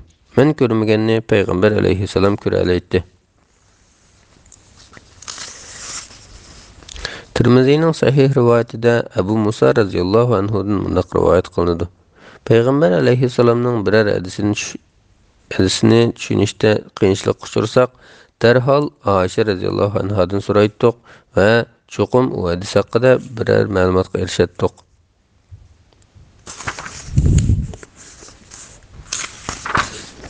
İmam Buxariyning 2581 numaralı hadisida Aisha radhiyallohu anhadan mundoq rivoyat qilinadi. Payg'ambar alayhissalomning ayollari ikki guruhga bo'lindi. Bir guruhda men, yana Aisha, Hafsa, Safiya va Savda qatorliqlar, yana bir guruhda Ummu Salama va boshqa ayollar bor edi. Musulmonlar payg'ambar alayhissalomning Aisha radhiyallohu anhani hamma demak yaxshi ko'rganligini bilgachga, payg'ambar alayhissalomga biror narsa hadiya qilmoqchi bo'lsa, Aishani navbat kelgich kutib turardi va payg'ambar alayhissalom Aishaning hujrasiga kirgandan keyin hadiyalarni yo'llaydi. Bu sababdan Ummu Salama guruhidagi ayollar Ummu Salamaga payg'ambar alayhissalomga aytib qo'ygan, musulmonlarga Allohning rasuliga bir narsa hadiya qilmoqchi bo'lganlar Allohning rasuli qaysi ayolning hujrasi bo'lsa, hadiyasini shu yerga yo'llab bersin deb qo'ysin dedi. Ummu Salama ularning so'zini payg'ambar alayhissalomga yetkazgan edi. Payg'ambar alayhissalom hech nima demadi. Ayollar Ummu Salamadan payg'ambar alayhissalomning nima deganligini so'radi. Ummu Salama payg'ambar alayhissalomning hech nima deganligini aytdi. Ayollar Ummu Salamaga bu ishni yana aytqin deb qistadi.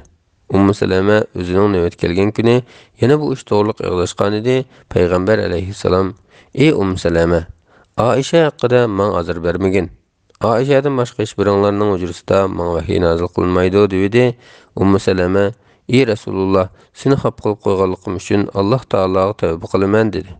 Shundimi ayollar bo'ldi qilmay payg'ambar alayhissalomning qizi Fatimani chaqirib, Rasulullohning qishig'iga kirib, "Ayollaring sendan Aisha haqida adil muomala qilishing so'rayotidi" degan deyishdi. Fatima ularning degani bu ish qilgan edi.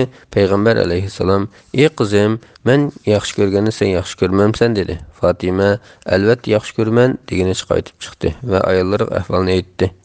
Ayollar Fatimani yana aytishga har qancha zo'rlagan bo'lsa-mu, Fatima qat'iy qabul qilmadi. Shuning bilan ular Zaynab binti Jahshni avatdi. Zaynab radhiyallohu anha payg'ambar alayhissalomning yoniga kirib qo'pollik bilan: "Allohning nomi bilan qasamki, boshqa ayollaring sendan Abu Quhafaning qizi haqida adil bo'lishing talab qilyotidi" dedi. Va ovozini texnik yuqori ko'tarib Aishani haqoratladi. Payg'ambar alayhissalom Aishaning bir narsa deyishini kutib jim o'ltirdi. Aisha shundoq bir gap qildiki, Zaynabning uni ichiga tushib ketdi. Shuning bilan payg'ambar alayhissalom Aishaga qarab qo'yib, "Nima degan bilan Abu Bakrning qizida bu" dedi. Imom Muslimning 2942 numaralı hadisida Aishaning mundoq deganligi rivoyat qilinadi. Payg'ambar alayhissalomning ayollari eng oxiri Zaynab binti Jahshni yuqorqi maqsad avatdi. Payg'ambar alayhissalomning ayollari ichida Zaynab har doim men bilan beslashadi. Men diyonat jihatda Zaynabni yaxshi bir ayolni ko'rmadim. U bek taqvo, bek rostchil, bek ko'p sil-rahim qiladigan, ko'p sadiq qiladigan, sadiqa va yaxshilarga ko'p kuch sarf qiladigan, Allohga yaqinlashadigan ishlarni ko'p qiladigan bir ayol edi. Lekin mijozi ittik bo'lg'achqa asalla ochiqlab qoladi. Biroq ochiqdan yanatdi.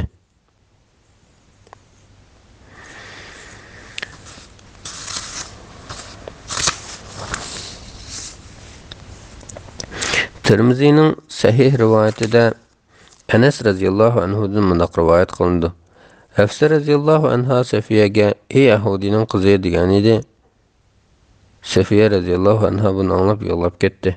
Payg'ambar alayhissalom Safiya radhiyallohu anhaning yoniga kirganda u yig'lab o'ltirdi. "Ey Safiya, nima yig'laysan?" deb so'ragan edi.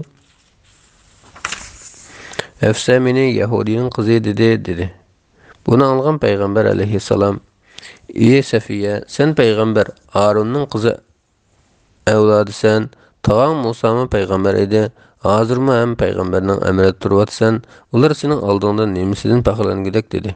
Ondan çıxıb Əfsə radiyallahu anhaga, "Ey Əfsə, Allah'tan qorqqan" dedi. Tirmizining Hasan rivoyatida Ikrimadan mundaq rivoyat qilinadi. Ibn Abbas radhiyallohu anhuma bomdod namozini o'qib turishiga payg'ambar alayhissalomning paloni ayoli vafot bo'ldi deyilganda, u darhol sajda qildi. Uningdan bu vaqtda sajda qilganing nimasi deb so'ralgan edi. U payg'ambar alayhissalomning biror fitnaning alomatini ko'rgan vaqtinglarda sajda qilinglar deganini anglamaganmidinglar? Payg'ambar alayhissalomning ayollaridan birining o'lib ketishidan uchun alomat bormi deb javob berdi.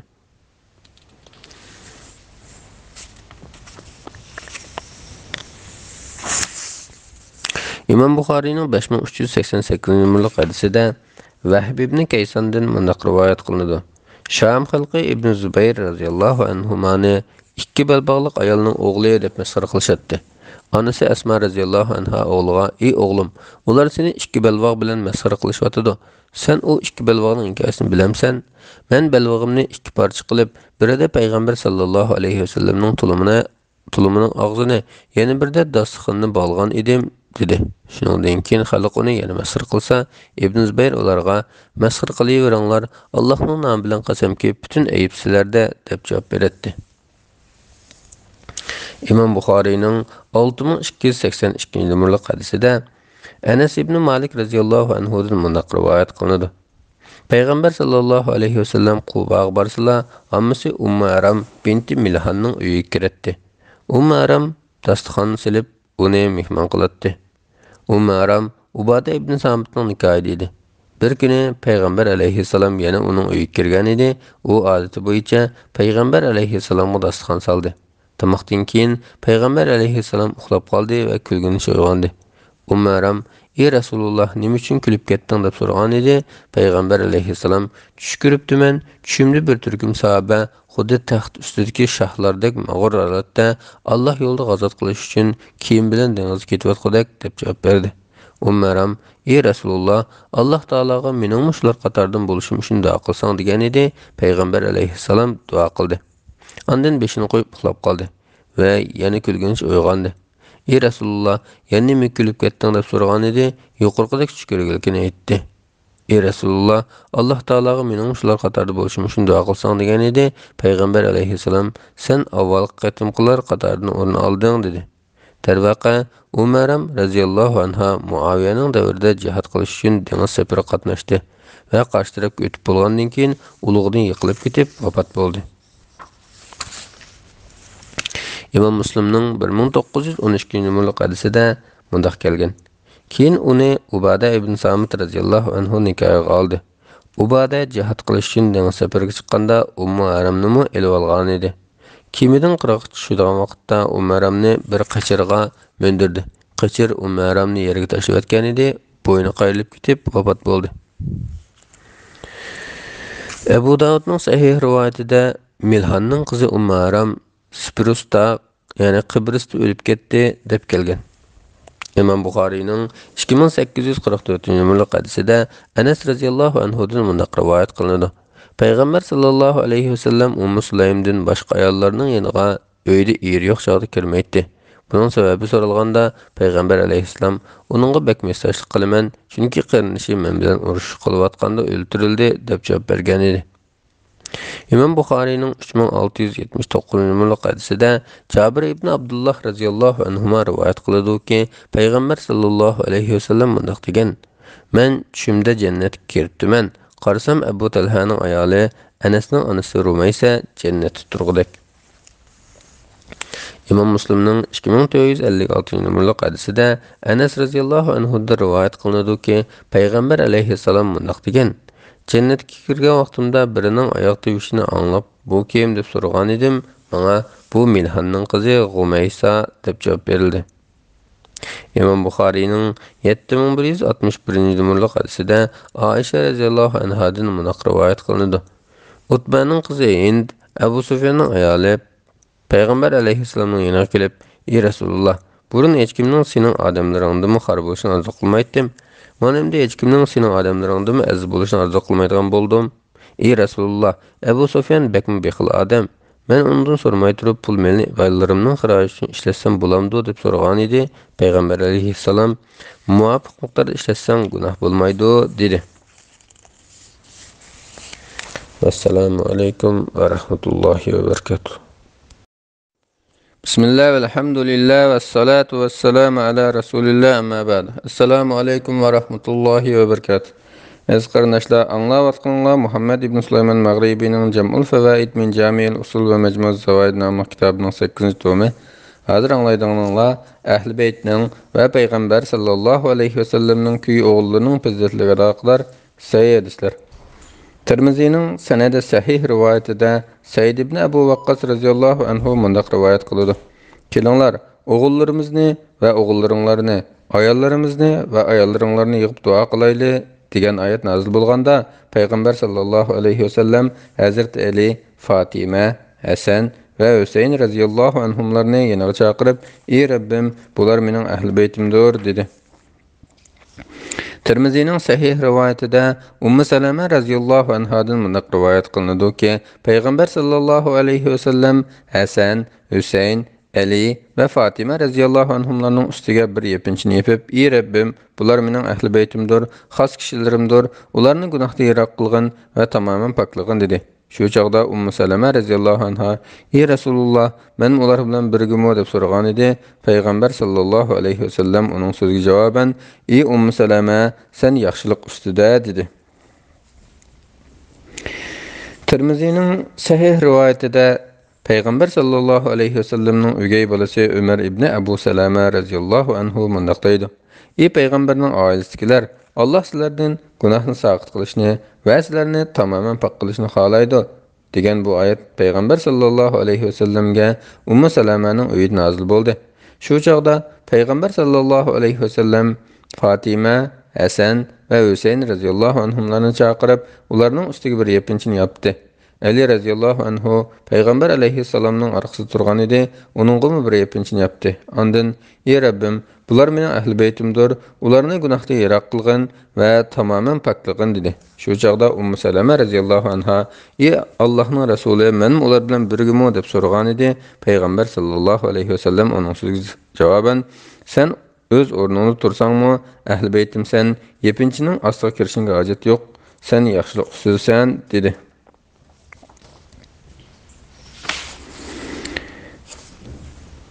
İmam Müslim'nin 2408 numaralı hadisinde Said ibn Erkam radiyallahu anhu'dan mundaq rivayet kılındı. Peygamber sallallahu aleyhi ve sellem bir günü hutbesinde "Ey insanlar, men fakat bir insanman. Rabbimning elçisi, yani Azrailning kelishiga az qoldi. O çağda men u alemga safar qilishim mumkin. Men sizlarga ikki angushtarni qo'yib ketaman. Ularning biri Alloh taolaning kitobi bo'lib, u hidoyat va nurdir. Sizlar uningga mahkam esilinglar. Ahl beytimni tashlab ketyapman. Ahl beytimga qandoq muomala qilishda Allohdan qo'rqinglar. Ahl beytimga qandoq muomala qilishda Allohdan qo'rqinglar. Ahl beytimga qandoq muomala qilishda Allohdan qo'rqinglar dedi.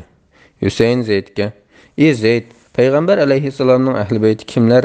Ayollari uning ahl beyti emasmi?" degan edi. Zeyd: "Ayollarimi ahl beytidan, lekin sadiqiy ishdan cheklangan kishilarmi ahl beytidandir" dedi. Hüseyin: "Undaqda ular kim?" deb so'radi. Ular Ali'nin ailesi, Aqil'nin ailesi, Ja'far'ның ailesi, Abbas'ның ailesidir dedi. Hüseyin: "Ularning hammasi sadiqiy ishdan cheklanganmi?" deb so'ragan edi. U "Ha" dedi.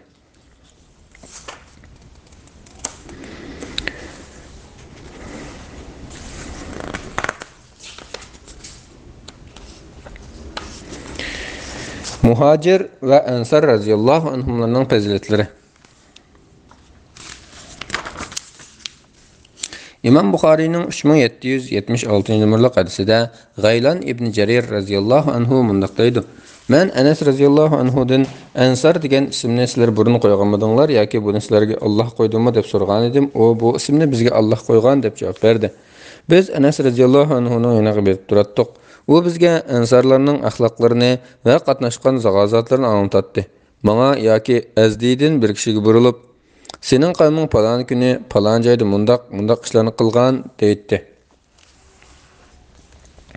Tirmizi'nin Hasan ve Sahih rivayetinde Ubay ibn Ka'b radhiyallohu anhu rivoyat qiladi-ki, payg'ambar sallallohu alayhi vasallam mundaq degan: "Hijrat qilmagan bo'lsam edim, ansarlardan biri bo'lib olatdim."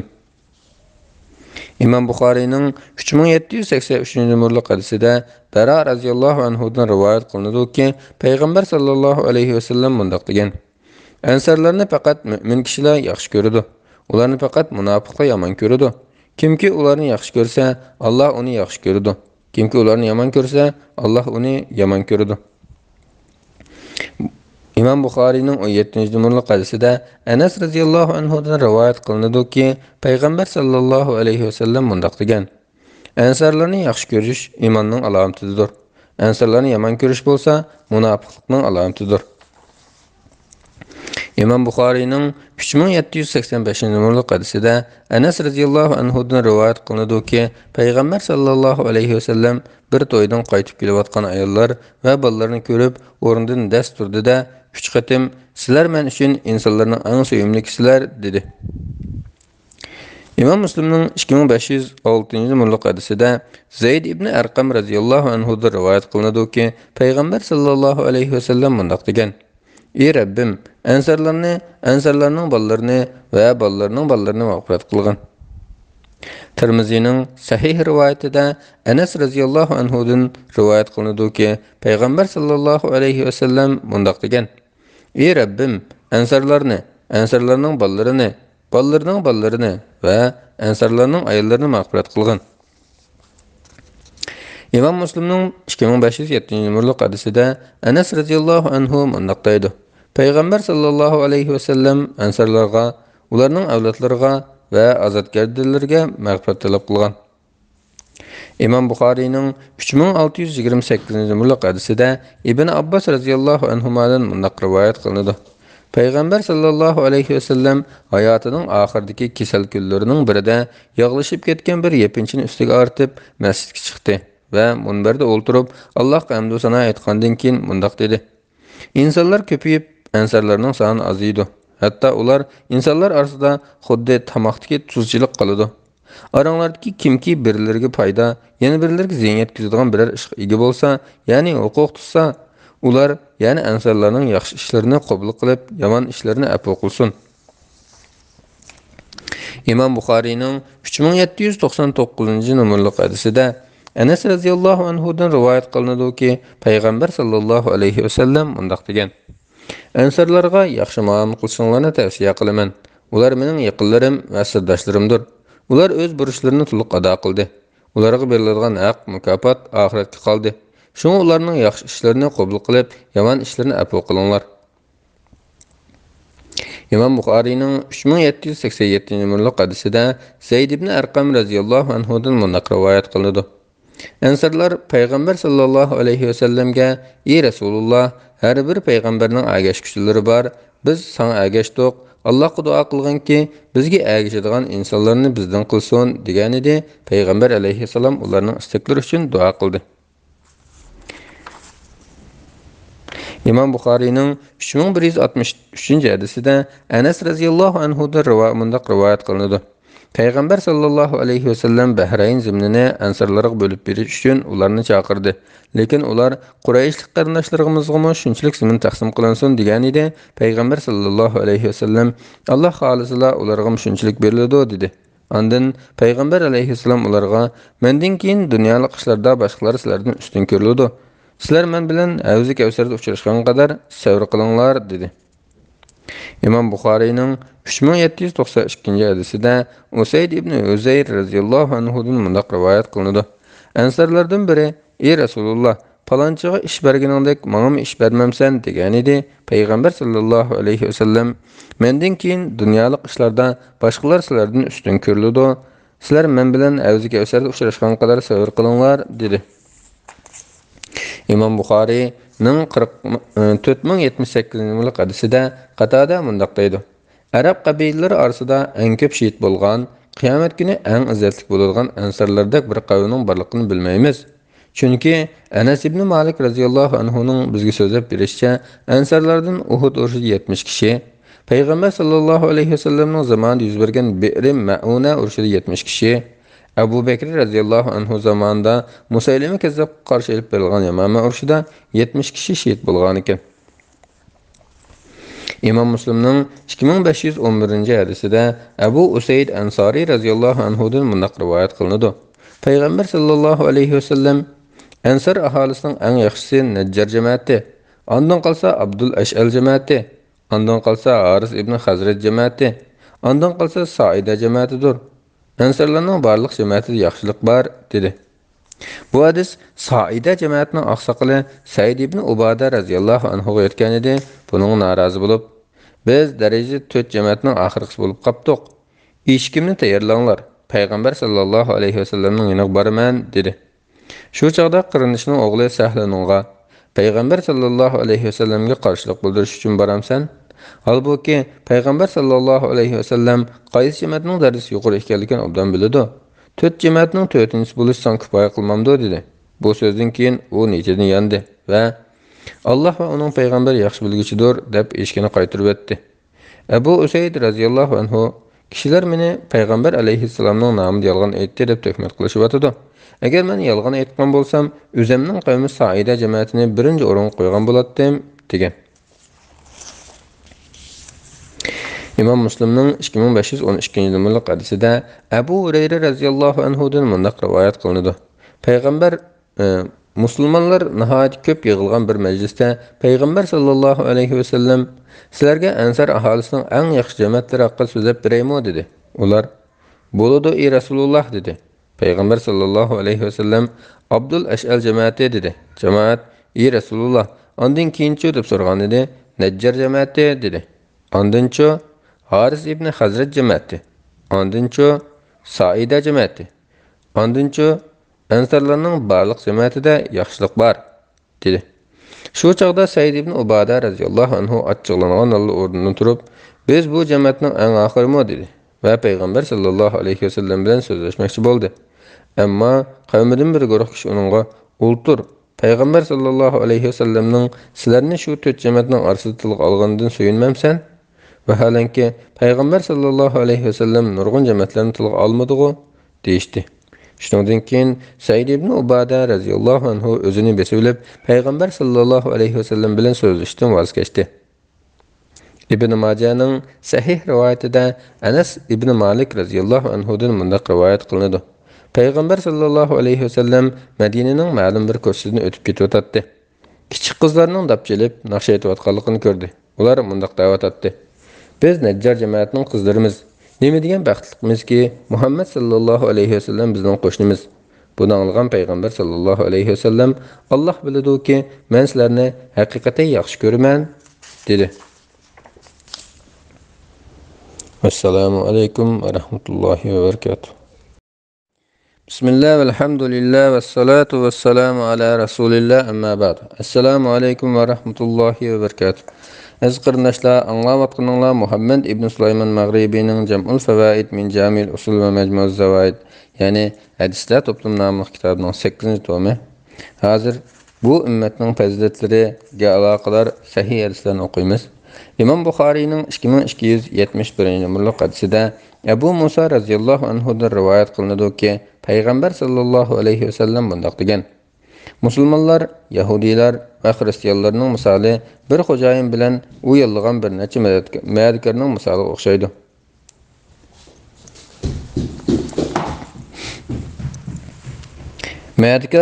Madadkorlar etgandan tushkicha ishlagandan keyin xo'jayiniga "Sen bermoqchi bo'lgan ish haqiga ehtiyojimiz yo'q, qilgan ishimizga aqtalab qilmaymiz" deydi. Xo'jayin ularga "Unda qilmanglar, qolgan ishinglarni tugatib, ish haqinglarni to'liq olinglar" deydi. Lekin ular unumasdan ishini tashlab ketadi. Ular ketgandan keyin xo'jayin yana 2 madadkor yollaydi va ularga "Qolgan ishni tugatinglar, ular bilan kelishgan bir kunlik ish haqining hammasini sizlarga beray" deydi. Ular u ishni qabul qilib, asr namoziga ishlaydi. Ondan qilgan ishimizga ixtilof qilmaymiz, bermoqchi bo'lgan ish haqqi san qolsin deydi. Xo'jayin "Chala qilgan ishni tugatinglar, kechkirishga ozgina vaqt qoldi" deydi. Ammo u ikkisi ishni tashlab ketadi. Xo'jayin bu qatim kun patqicha ishlash uchun bir qavmni ishga soladi. Ular kun patqicha qolgan ishning hammasini qiladi va ular atigandan tushgacha, tushdan asrgacha ishlagan u ikki guruhning ish haqqini qo'shib to'liq oladi. Mana bu ularning va bu nurni, ya'ni islom dinini qabul qilganlarning misolidir. İmam Buxariyning 7533 hadisida Ibn Umar radhiyallohu anhudan rivoyat qilinadiki, payg'ambar sallallohu alayhi va sallam mundaq degan: Sizlardan burun o'tgan ummatga nisbatan sizlarning hayoti dunyoda yashashinglar asr namozidan kun petishi qadar bo'lgan orliqdan keladi. Tavrat ahliga Tavrat berildi. Ular onunğa tush vaqtigacha amal qildi. Undan keyin amal qilolmadi. Ularga qilgan amali uchun bir qiratdan haq berildi.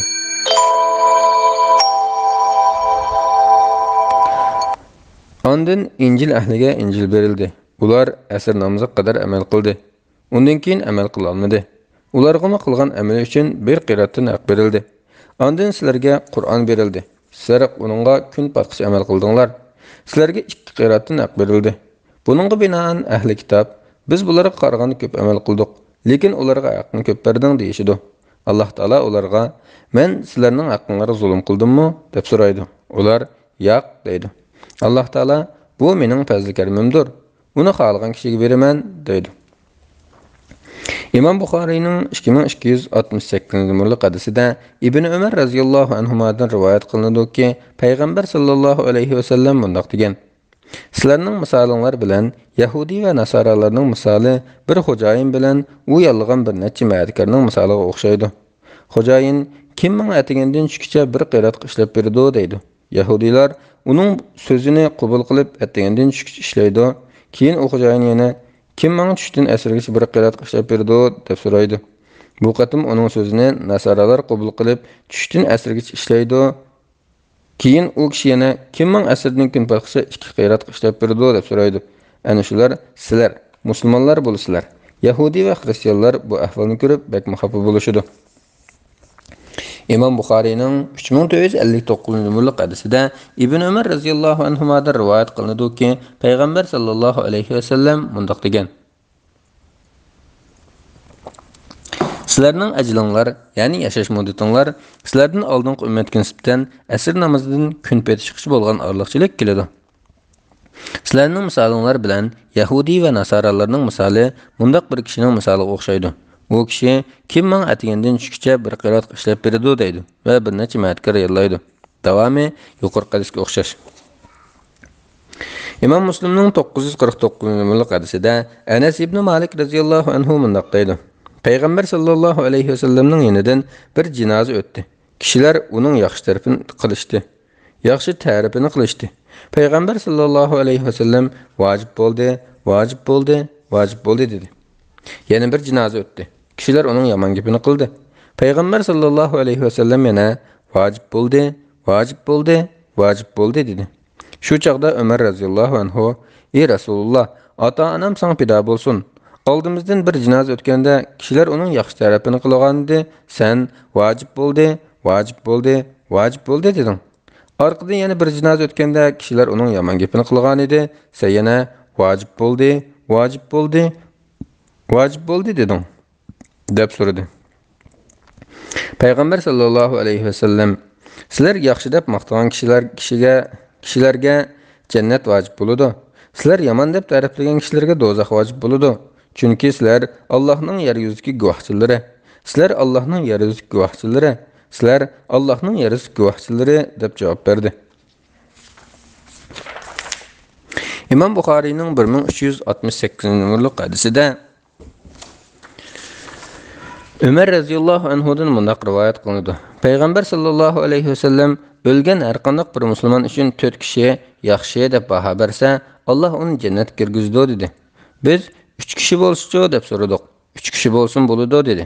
Biz yana 2 kishi bo'lsa deb so'ragan edik. 2 kishi bo'lsin bo'ladi dedi. Biz uningdan bir kishining bo'ldigan yoki bo'lmaydiganligini so'ramadik. Nasaining sahih rivoyatida Abu Hurayra va Uzayfa radhiyallohu anhulardan rivoyat qilinadiki, payg'ambar sallallohu alayhi va sallam mundaq degan: Alloh taolo bizdan burunqilarga juma kunini nasib qilmadi. Shanba kunni Yahudilarning, yakshanba kunni Nasoralarning kuni qilib berdi.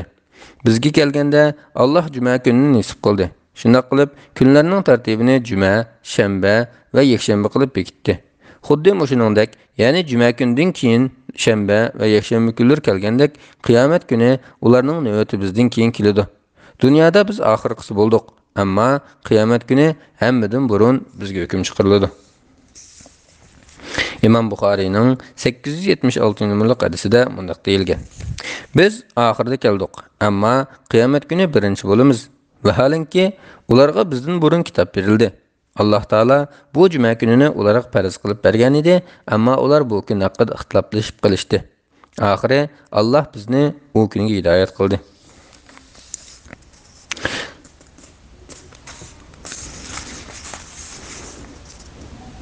Tirmizining sahih rivoyatida Payg'ambar alayhissalom sahobalaridan "U qanday kun bilamsizlar?" deb so'radi. Ular "Alloh va Allohning rasuli bilgishidir" deyishdi. Payg'ambar sallallohu alayhi vasallam u shundoq bir kunki, Alloh taolo u kunda Odam alayhissalomga xitob qilib, "Ey Odam, do'zax ahlini avatgin" deydi. Odam alayhissalom, "Ey Parvardigorim, qanchalik do'zax ahli?" deb so'raydi. Alloh taolo her 1000 adamdan 999 do'zaxga, biri jannatga kiradi deydi. Bunu anlash bilan sahabeler ümitsizlendi ve hiç kim külmedi. Sahabelerden bu gamkinlikni görgen Peygamber aleyhisselam, "Amel qılınlar ve bişaret elinglar. Muhammedning jini ilkit bolgan zat bilan qasam qilamanki, sizlar bilan birga hesap beradigan ikki turlik maxluq var. Ularning biri Yajuj ve Majujdur. Yani biri Adam ve İblisning sizlardan burun o'tgan avlodlaridir. Do'zax ahlining ko'pinchisi ana shulardan bo'ladi" dedi. Shundan keyin sahobalarning g'am qayg'usi azroq yengilgan bo'ldi. Payg'ambar alayhissalom yana mundaq dedi: "Amal qilinglar va bishorat elinglar. Muhammadning jini ilkit bo'lgan zot bilan qasam qilamanki, sizlar butun insonlarga nisbatan xuddi tugining biqinidagi mangchilik va yoki hayvonning oldi putiga chiqib qolgan tangisimon bir narsachilik kelisizlar." Tirmizining sahih rivoyatida Abu Umama radhiyallohu anhudan mundaq rivoyat qilinadi: "Men Payg'ambar sallallohu alayhi vasallamning mundaq deganligini angladim. Rabbim menga ummatimdan 70 ming kishini hisobga tortmay, jazo bermay jannatga kirgizishni va'da qildi. Her 1000 kishi bilan yana 70 ming kishi birga kirdi. Uningdan boshqa yana Rabbim o'zining changilida 3 jangal kishini jannatga kirgizdi." Tirmizining sahih rivoyatida Burayda radhiyallohu anhu rivoyat qiladi-ki, Payg'ambar sallallohu alayhi vasallam mundaq degan: "Jannat ahli 120 sap bo'lib, 80 sap bu ummatdan, qolgani boshqa ummatdan bo'ladi."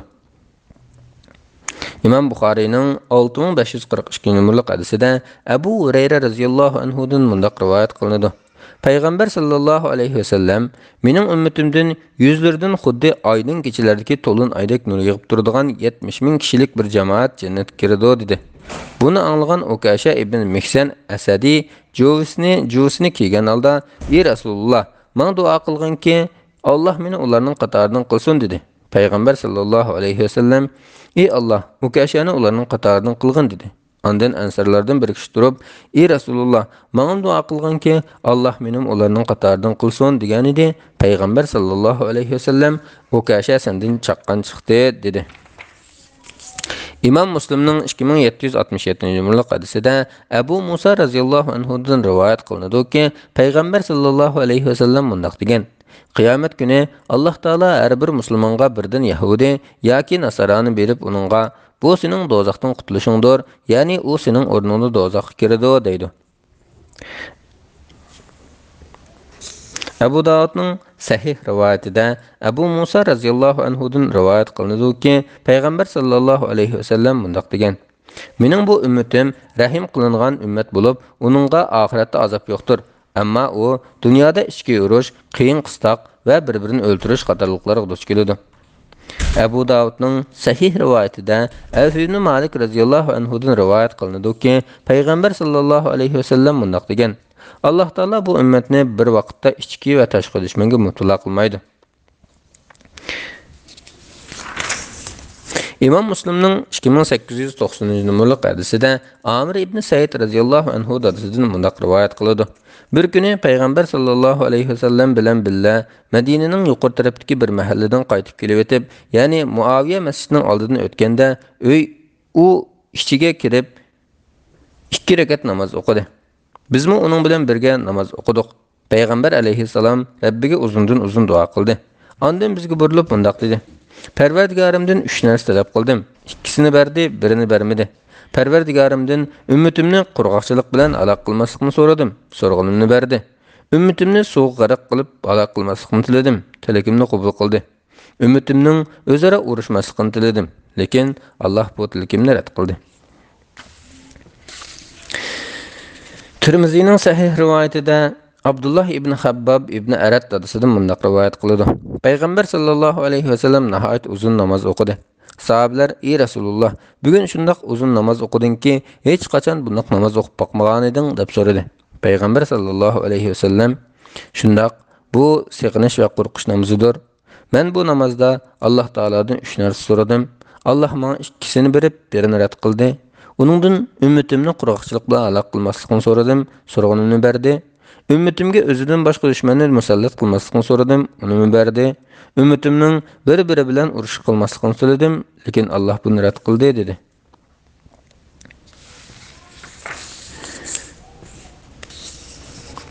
Tirmizining sahih rivoyatida Abdullah ibn Shaqiqdan mundaq rivoyat qilinadi. Men bir to'p kishi bilan billa Iliya, ya'ni Falastinda edim. Ularning orasidan biri mundaq dedi: Payg'ambar sallallohu alayhi va sallam mening ummatimdan bir kishining shafaati bilan Bani Tamim qabilasigadanmi ko'proq kishi jannatga kiradi dedi. Uningdan: "Ey Rasululloh, u sen emasmi?" deb so'ralgan edi. Payg'ambar alayhissalom: "Men emas" dedi. U kishi o'rnidan turib ketgandan keyin men hadisni so'zlab bergan bu kishi kim deb so'ragan edim. Atrofdagilar u Ibn Abu Jaz'a deyishdi. Tirmizining Hasan va sahih rivoyatida Anas radhiyallohu anhu da rivoyat qilinadiki, Payg'ambar sallallohu alayhi va sallam mundaq degan: "Ummatim xuddi yomg'irga o'xshaydi. Boshlanishi xayrlikmi yoki oxiri xayrlikmi bilgili bo'lmaydi." İmam Buxoriyning 3960-numaralı hadisida Mughira ibn Shu'ba radhiyallohu anhu da rivoyat qilinadiki, Payg'ambar sallallohu alayhi va sallam mundaq degan: "Mening ummatimdan bir qism kishilar toki qiyomat kelgan qadar hamisha haq ustida bo'ladi." İmam Muslimning 1925-numaralı hadisida Said ibn Abu Waqqas radhiyallohu anhu da rivoyat qilinadiki, Payg'ambar sallallohu alayhi va sallam mundaq degan: "Qiyomat qoyim bo'lguncha Mag'rib ahli, Sham ahli hamisha haq ustida bo'ladi." Tirmizining sahih rivoyatida Muaviya ibn Qurra radhiyallohu anhu dadasidan rivoyat qiladiki, Payg'ambar sallallohu alayhi va sallam mundaq degan: "Sham ahli buzilgan chaqda sizlarda xayr ihson qilmaydi. Toki qiyomat qoyim bo'lguncha ummatimning bir qismi hamisha g'olib o'rin turadi. Ularga yordam berishdan qochqanlar ularga hech qanday zarar solmaydi." İmam Muslimning 2288-numaralı hadisida Abu Musa radhiyallohu anhudan rivoyat qilinadiki, Payg'ambar sallallohu alayhi va sallam mundaq degan: "Alloh taolo bir ummatga rahim qilishni xolasa, uning payg'ambarini ulardan burun elib ketadi. U payg'ambar ulardan burun berib, ular uchun yer azlab turadi. Bir ummatni aloq qilishni xolasa, payg'ambarni qabdroq qilmay turib, u ummatni azoblaydi. Ular payg'ambarni yolg'on chiqarganligi va amriga osiylik qilganligi uchun ularni payg'ambarga ko'rsatib turib azoblash orqali payg'ambarning ko'nglini tinchitadi."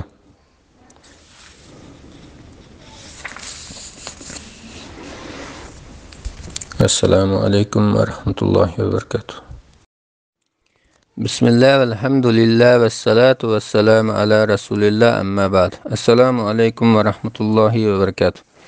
Aziz qarindoshlar, anglayotganinglar Muhammad ibn Sulayman Mag'ribining Jam'ul Fawaid min Jami'ul Usul va Majmu'uz Zawaid nomli kitobining 8-tomi. Hozir anglaydiganinglar go'zal sifatlar va fazilatlar bo'limining Arab qabilalari ichida Quraysh va boshqalarning afzalliklari, Ajam va Rumlarning fazilatlariga aloqador sahih hadislar. Tirmizining sahih hadisida Muhammad ibn Said dadasidan rivoyat qiladi-ki, Payg'ambar sallallohu alayhi va sallam undaq degan: "Kimki Qurayshning obro'yini to'ksa, Alloh uni xor qiladi." Tirmizining Hasan va sahih hadis rivoyatida Ibn Abbas radhiyallohu anhumadan rivoyat qilinadi-ki, Payg'ambar sallallohu alayhi va sallam: "Ey Parvardigorim, Qurayshning burunqillariga azob berding, keyingilarga ne'mat bergin" deb duo qilgan. İmam Muslimning 2527-numaralı hadisida Abu Hurayra radhiyallohu anhudan rivoyat qilinadi-ki, Payg'ambar sallallohu alayhi va sallam mundaq degan: "Quraysh ayollari tugiga mingan ayollarning eng yaxshilaridir. Ular bolalarga bek yaxshi qaraydi, erlarga bek ko'ngil biladi." Abu Hurayra radhiyallohu anhu mundaq deydi: "Imron qizi Maryam tugiga faqatla minib boqmagan. İmam Buxariyning 3515 numaralı hadisida Abu Bakr radhiyallohu anhu mundaq deydi. Payg'ambar sallallohu alayhi vasallam "Men Juhayna, Muzayna, Aslam va G'ifar qabilalari Bani Tamim, Bani Asad, Bani Abdullah ibn G'atafan va Bani Amir ibn Sa'sa'a qabilalaridan yaxshiroq desam, sizlar qandoq qaraysizlar?" degan edi bir kishi. Undaqda ular ziyon tortgan qavmdir dedi. Payg'ambar alayhissalom ular haqiqatan Bani Tamim, Bani Asad, Bani Abdullah ibn G'atafan va Bani Amir ibn Sa'sa'a qabilalaridan yaxshiroqdir dedi.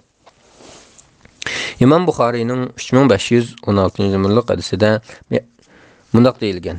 Aqra ibn Abis Payg'ambar sallallohu alayhi vasallamga "Sana Aslam, G'ifar, Muzayna va Juhayna ibn Abu Yaqub qabilalaridan faqat hojlarni bulaydigan bulanishlarla bay'at qildi" degan edi. Payg'ambar sallallohu alayhi vasallam "Yo'q, balki Aslam va G'ifar qabilalari davomi yuqori hadisga o'xshash." İmam Müslimning 2516-numaralı hadisida Abu Hurayra radhiyallohu anhudan rivoyat qilinadi ki, Payg'ambar sallallohu alayhi vasallam bundaq degan: "Alloh Bani Aslam qabilasini salomat qildi. Alloh Bani G'ifarni mag'firat qildi. Ammo buni men demadim, balki Alloh taolo aytdi." İmam Buxariyning 3504-numaralı hadisida Abu Hurayra radhiyallohu anhudan rivoyat qilinadi ki, Payg'ambar sallallohu alayhi vasallam bundaq degan: "Quraysh, Ansar, Juhayna, Muzayna, Aslam, Ashja va G'ifar qabilalari mening yordamchilarim. Alloh va uning rasuli ularning yordamchisidir." İmam Buxariyning 2232-numaralı hadisida Abu Musa radhiyallohu anhudan rivoyat qilinadi ki, Payg'ambar sallallohu alayhi vasallam bundaq degan: "Kech kirganda Qur'on o'qishlaridan Ash'ariylarning ovozlarini bilib olaman.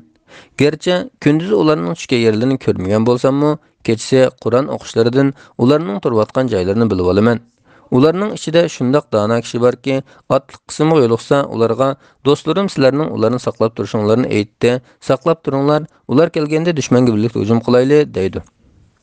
İmam Buxariyning 2486-numaralı hadisida Abu Musa radhiyallohu anhudan rivoyat qilinadi ki, Payg'ambar sallallohu alayhi vasallam bundaq degan: Ash'ariylar jihadga chiqqanda yoki Madinada bola chaqalarining oziqliqqa azlab ketganda, barliq narsalarni bir dasturxonga yig'ib, ondan hammaga tang taqsim qiladi. Ular mendan, menmu ulardanman. İmam Buxariyning 2543-numaralı hadisida Abu Hurayra radhiyallohu anhu mundaq deydi: Payg'ambar sallallohu alayhi vasallamdan Bani Tamim qabilasi haqida 3 narsani anglagandan beri ularni yaxshi ko'rib keldim. Birinchisi, Payg'ambar sallallohu alayhi vasallam ummatim ichida Dajjal bilan eng qattiq urushidigini Bani Tamim qabilasidir dedi. Ikkinchisi, ularning zakotlari kelganda Payg'ambar alayhissalom "Mana bu bizning qavmimizning zakotlaridir" dedi. Üçüncüsü, Aisha radhiyallohu anhaning yanında ulardan esirlangan bir ayol bor edi. Payg'ambar sallallohu alayhi vasallam Aishaga "Uni azod qilgin, chunki u Hazrat Ismoilning naslidan" dedi.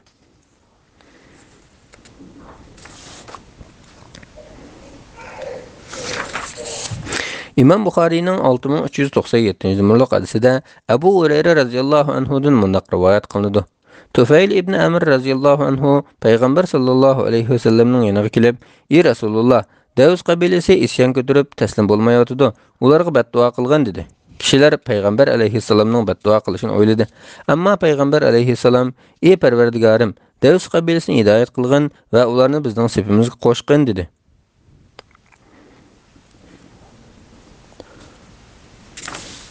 İmam Müslimning 2544-numaralı hadisida Abu Barza radhiyallohu anhu mundaq deydi: Payg'ambar sallallohu alayhi vasallam bir kishini Arab qabilalaridan biriga elchi qilib avatdi. Ular uni tillab tumbaladi.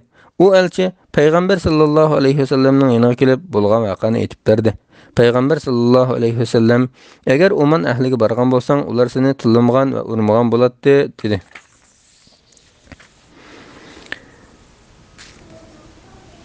Tirmizining sahih rivoyatida Abu Hurayra radhiyallohu anhudan rivoyat qilinadi ki, Payg'ambar sallallohu alayhi vasallam bundaq degan: "Amirlik Qurayshda, qozilik Ansarlarda, azon aytish Habashda, omonat Azdida, ya'ni Yamanlikdadir." İmam Ahmedning yana bir rivoyatida chabdaslik Yamanliklardir deyilgan.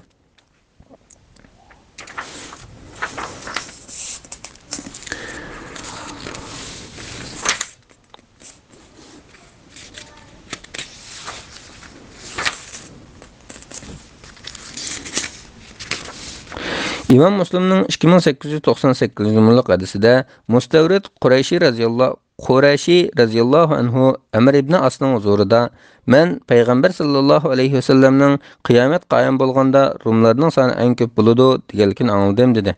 Buni anglagan Amr ibn As raziyallahu anhu bilib so'zlayapsan dedi. Mustavrid "Men Peygamber sallallahu aleyhi ve sellem'den anlaganımni da'vataman" degan edi. Amr ibn As mundaq dedi. Undaq bolsa, ularda mundaq bir qancha turli xislat bor. Birinchisi, ular fitna zamonida o'zlarini bek tamkin tutadi. Ikkinchisi, musibatga uchraganda o'zlarini tutib olaydi. Uchinchisi, chekinib turib hujum qiladi. To'rtinchisi, yo'qsullar, yetim va ojizlarga yaxshilik qiladi. Beshinchisi, shundaq yaxshi bir sifati borki, ular podshohlarning zulmiga hargiz sukut qilmaydi. Allohning tavfiqi bilan bu kitap bizning 8-tomi müşahede ayaqlaşdı. Allah xalisa 9-cu qismini ən qısqa vaqtda huzurunuzga sunamiz. Kanalımızga a'zo bo'lishni va boshqalarga ham bahrlab qo'yishni unutmag'aysizlar. Yaxshi duolarni eslab turg'aysizlar. Assalomu alaykum va rahmatullohi va barakatuh. Bismillah.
قل هذه سبيلي أدعو إلى الله على بصيرة أنا ومن اتبعني وسبحان الله وما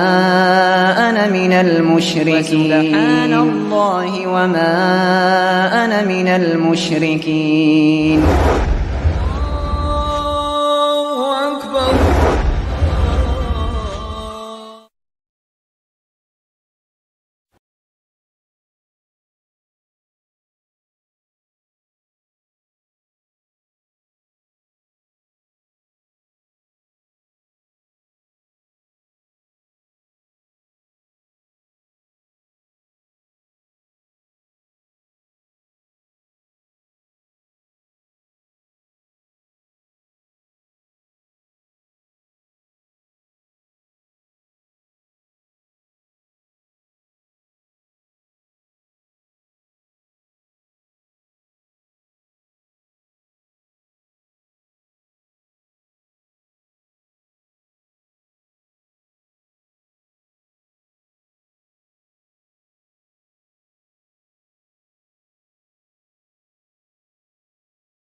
قل هذه سبيلي أدعو إلى الله على بصيرة أنا ومن اتبعني وسبحان الله وما أنا من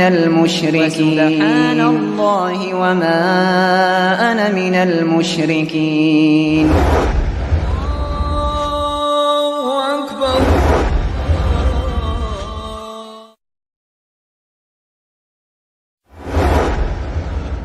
قل هذه سبيلي أدعو إلى الله على بصيرة أنا ومن اتبعني وسبحان الله وما أنا من المشركين.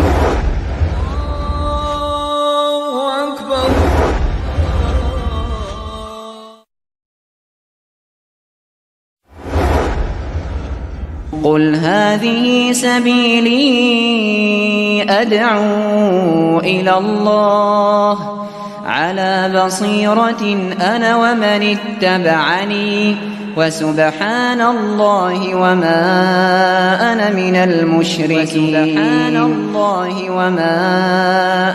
المشركين.